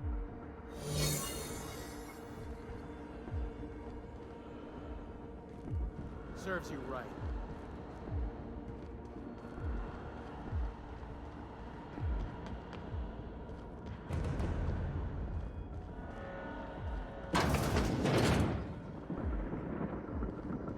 Good to see you. I don't have time for this.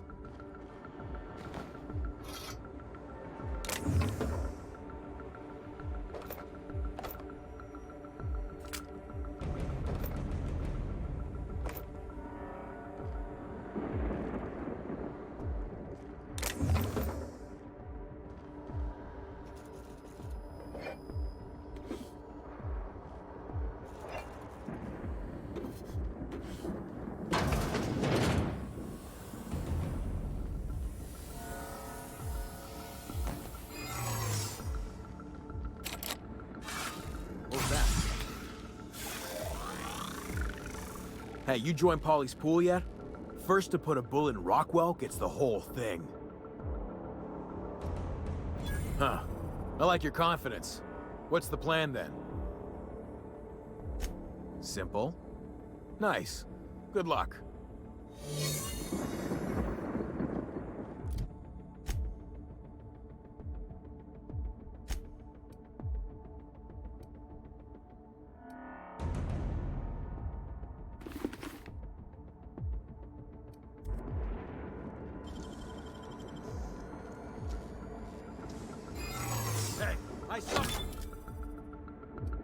Don't push.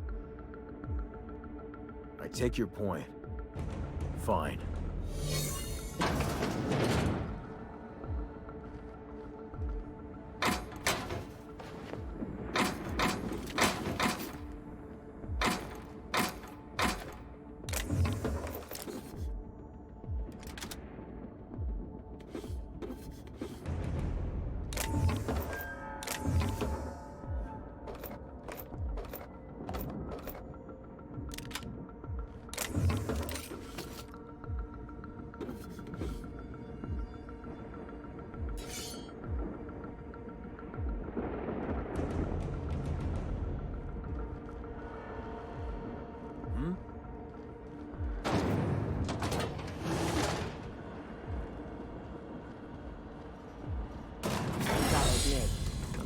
On walking into a prison. They lock me up, I'm liable to kill everyone trying to get back out. Entering the labyrinth's the easy part. Making it back out. I'm still trusting your plan on that one, Captain.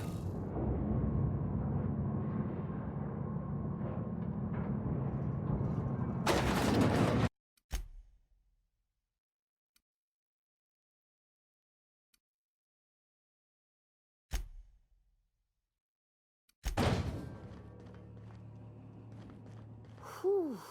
We have a lot of shooting to do, Captain.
Let's go, troops. Stellar Base counting on us.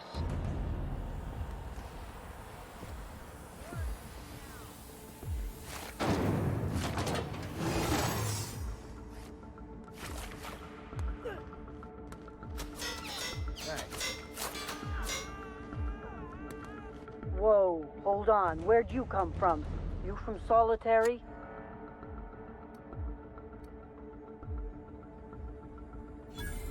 Ah, no, you were, huh? Sorry. No more of that for us, though. Look, do yourself a favor. Next few guards you find, kill them slow. It helps. Promise. What was that?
All right, MSI.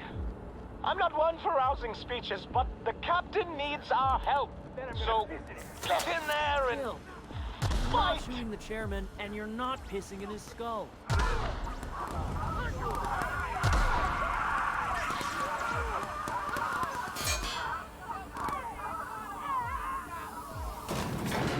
This is nice. Calm before the storm and all that. Everything in my life has been leading up to this point. I am... I believe I am ready for this.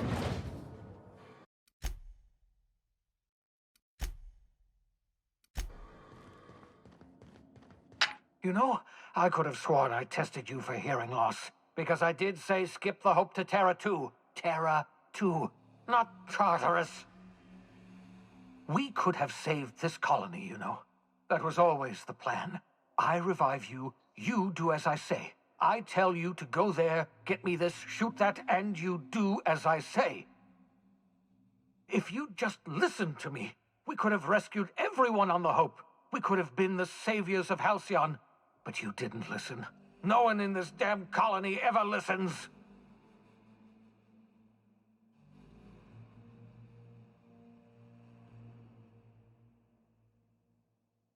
What?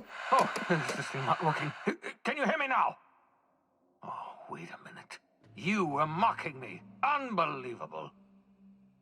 You and your charm and your charisma.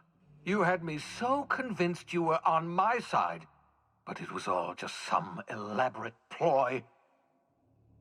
If you think I'm going to admit defeat and throw myself at the mercy of the board, oh, you're wrong. I've still got some fight left in me. I can still bloody your nose.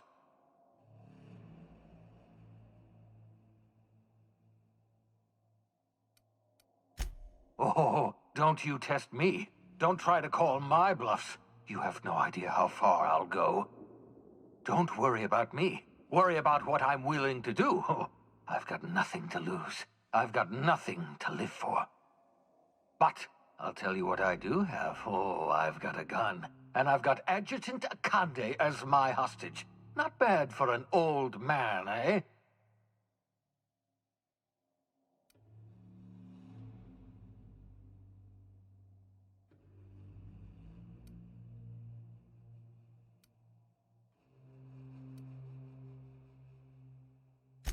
Well, yes.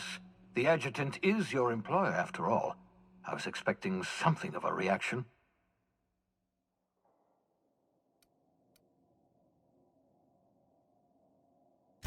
Say what you will, but I can't risk letting you interfere. The only thing worse than Halcyon collapsing is this psychotic monster living to see it happen. If you insist on interfering, I will be forced to kill you, and I don't want that.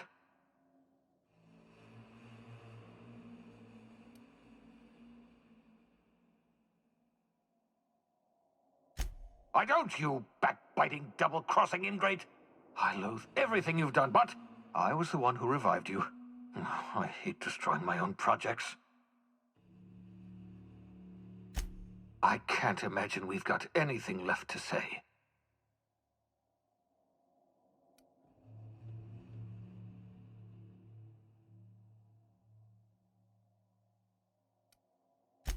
Yes, I expect we are. I've programmed the Labyrinth's mechanical warden to kill you on sight. I'm sorry to have to do this, but I can't take any chances with you.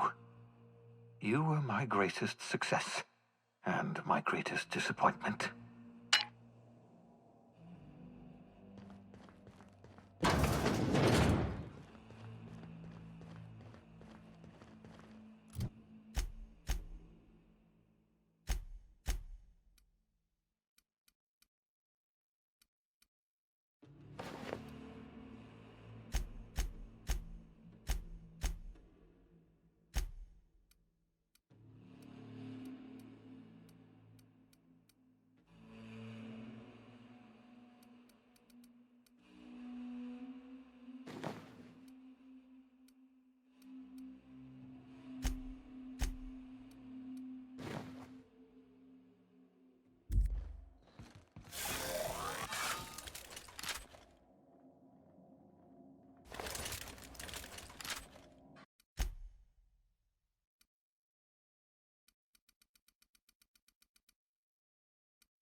Impressive, as always. You're a deft hand with a mag pick.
Damn, some nimble fingers, Captain.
Unable to locate.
Security actions. Halt.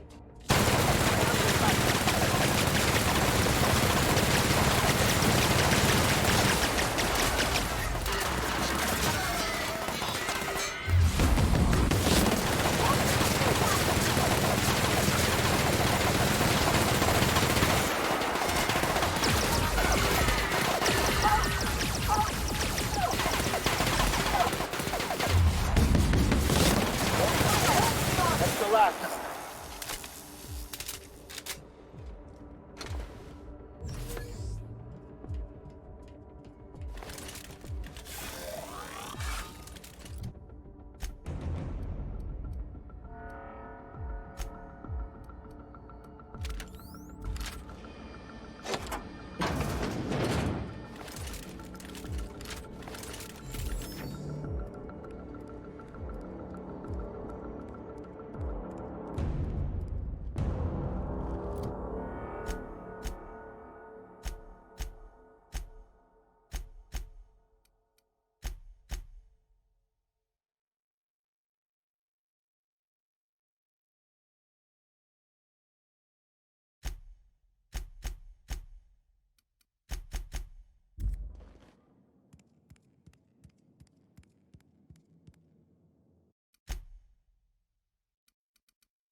You traitor!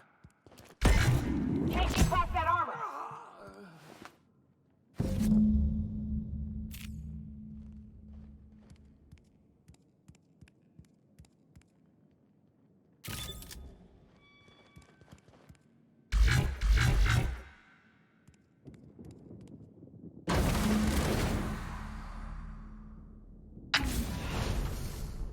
Thank the law you're here.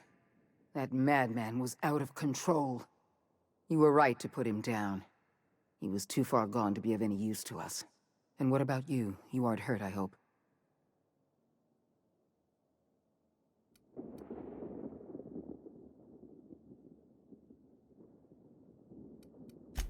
I'm not hurt. Well, except for my pride. I can't believe that lunatic got the better of me. You've put down the worst riot in our history, rid the colony of a dangerous madman, and saved my life. The board owes you a tremendous debt. We don't have a moment to lose. We're gonna have to work together to save Halcyon, because the situation is far worse than you imagined.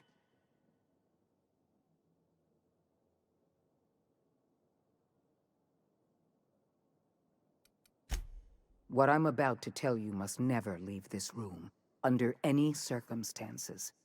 We've lost all contact with Earth. It's been 3 years since we've received a message. We've had no contact, no signals, nothing. Earth has gone dark. 2 years ago, the Earth Directorate's frigate disappeared en route to Earth. We don't know if they ever made it. We don't know if there's an Earth to go back to. So we've got to make do on our own. Seems to me that'll make us stronger in the end anyhow. We must find a way to carry on by ourselves. For better or worse. Halcyon is the only home we have left. Earth is only an idea to us. But that idea is the bedrock the colony is built upon. If people were to find out it's gone dark, The shock could be too much to bear. That's precisely why no one else must know the truth. We're going to have to keep this secret to ourselves. We're alone, Captain.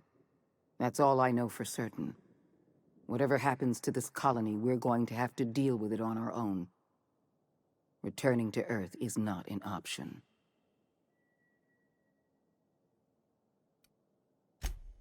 I'll answer however I can. I can't say for certain, but all my data suggests that Earth has experienced a massive calamity. I don't know what happened, but something must have gone horribly wrong. I'm not sure there's an Earth to go back to.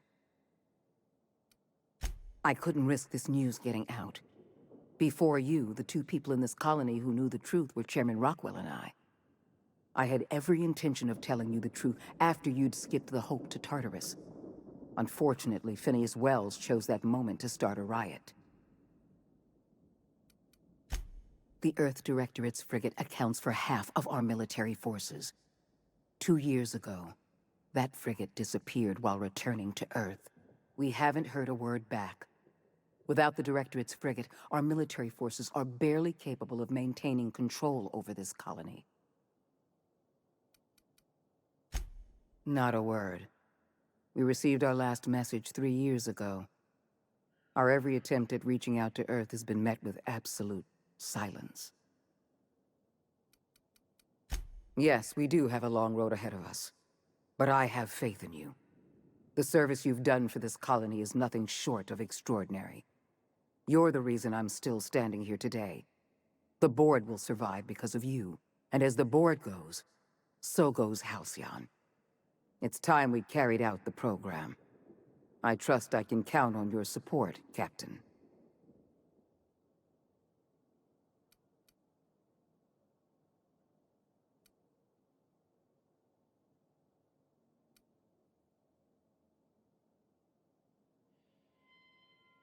I support your decision wholeheartedly. You've proven yourself the most capable leader in the colony. Now more than ever before, Halcyon needs strong leadership and a steady guiding hand. I look forward to serving as your adjutant. We're on our own now. Earth isn't coming to save us, so we're going to have to save ourselves.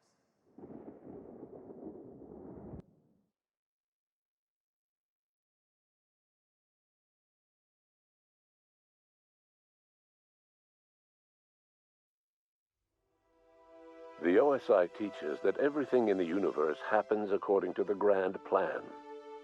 But the stranger that arrived in Halcyon was an unplanned variable. From the moment she landed in Emerald Vale, her actions altered the course of history. The riots in Tartarus ended in a total victory for the board. Without any significant threats to challenge their power, the board asserted their control over the colony. The Lifetime Employment Program began immediately, and the people of Halcyon did exactly what they were expected to do. They obeyed. Sophia Akande converted the labyrinth from a prison to a processing center.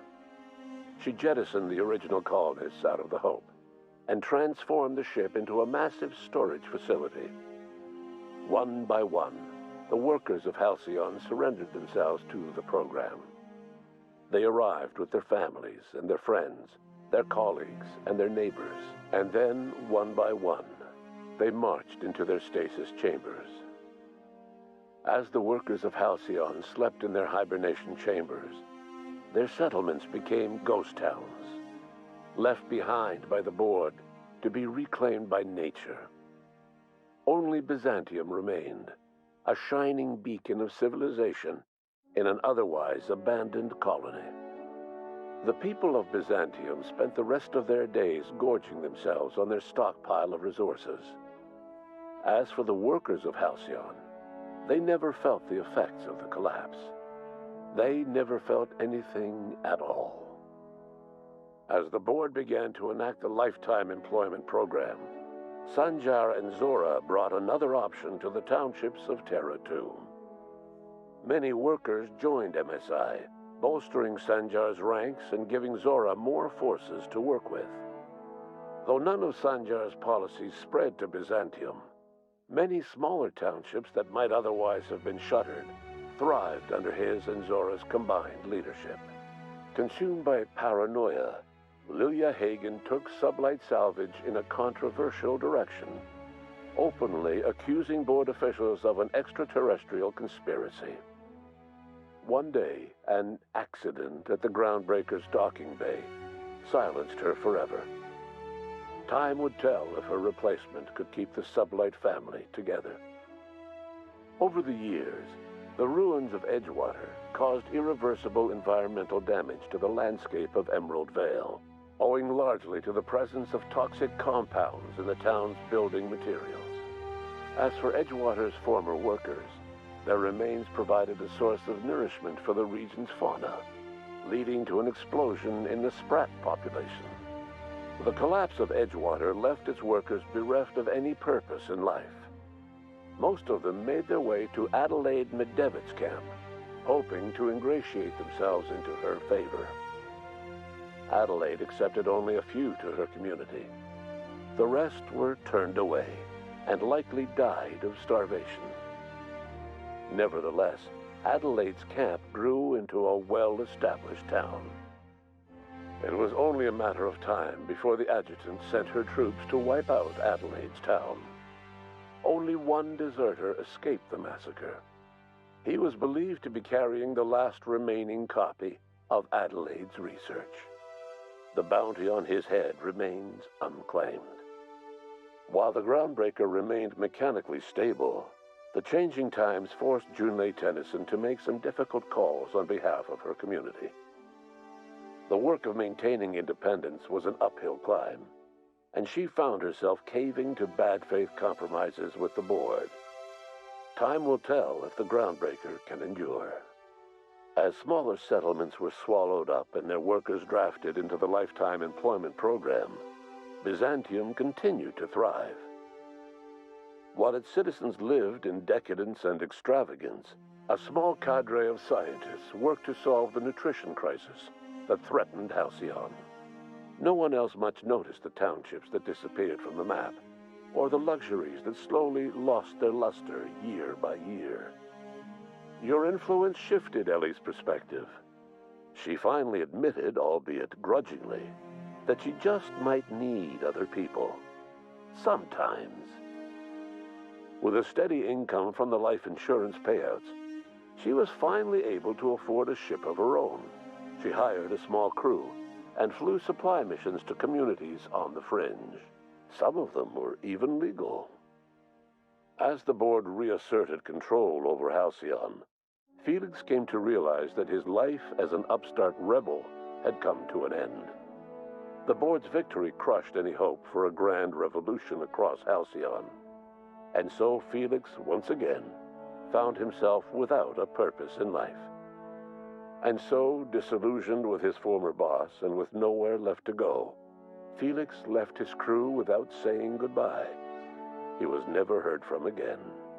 As a reward for his part in her courageous rescue, the adjutant invited the vicar known as Max to become one of the leaders of the Order of Scientific Inquiry.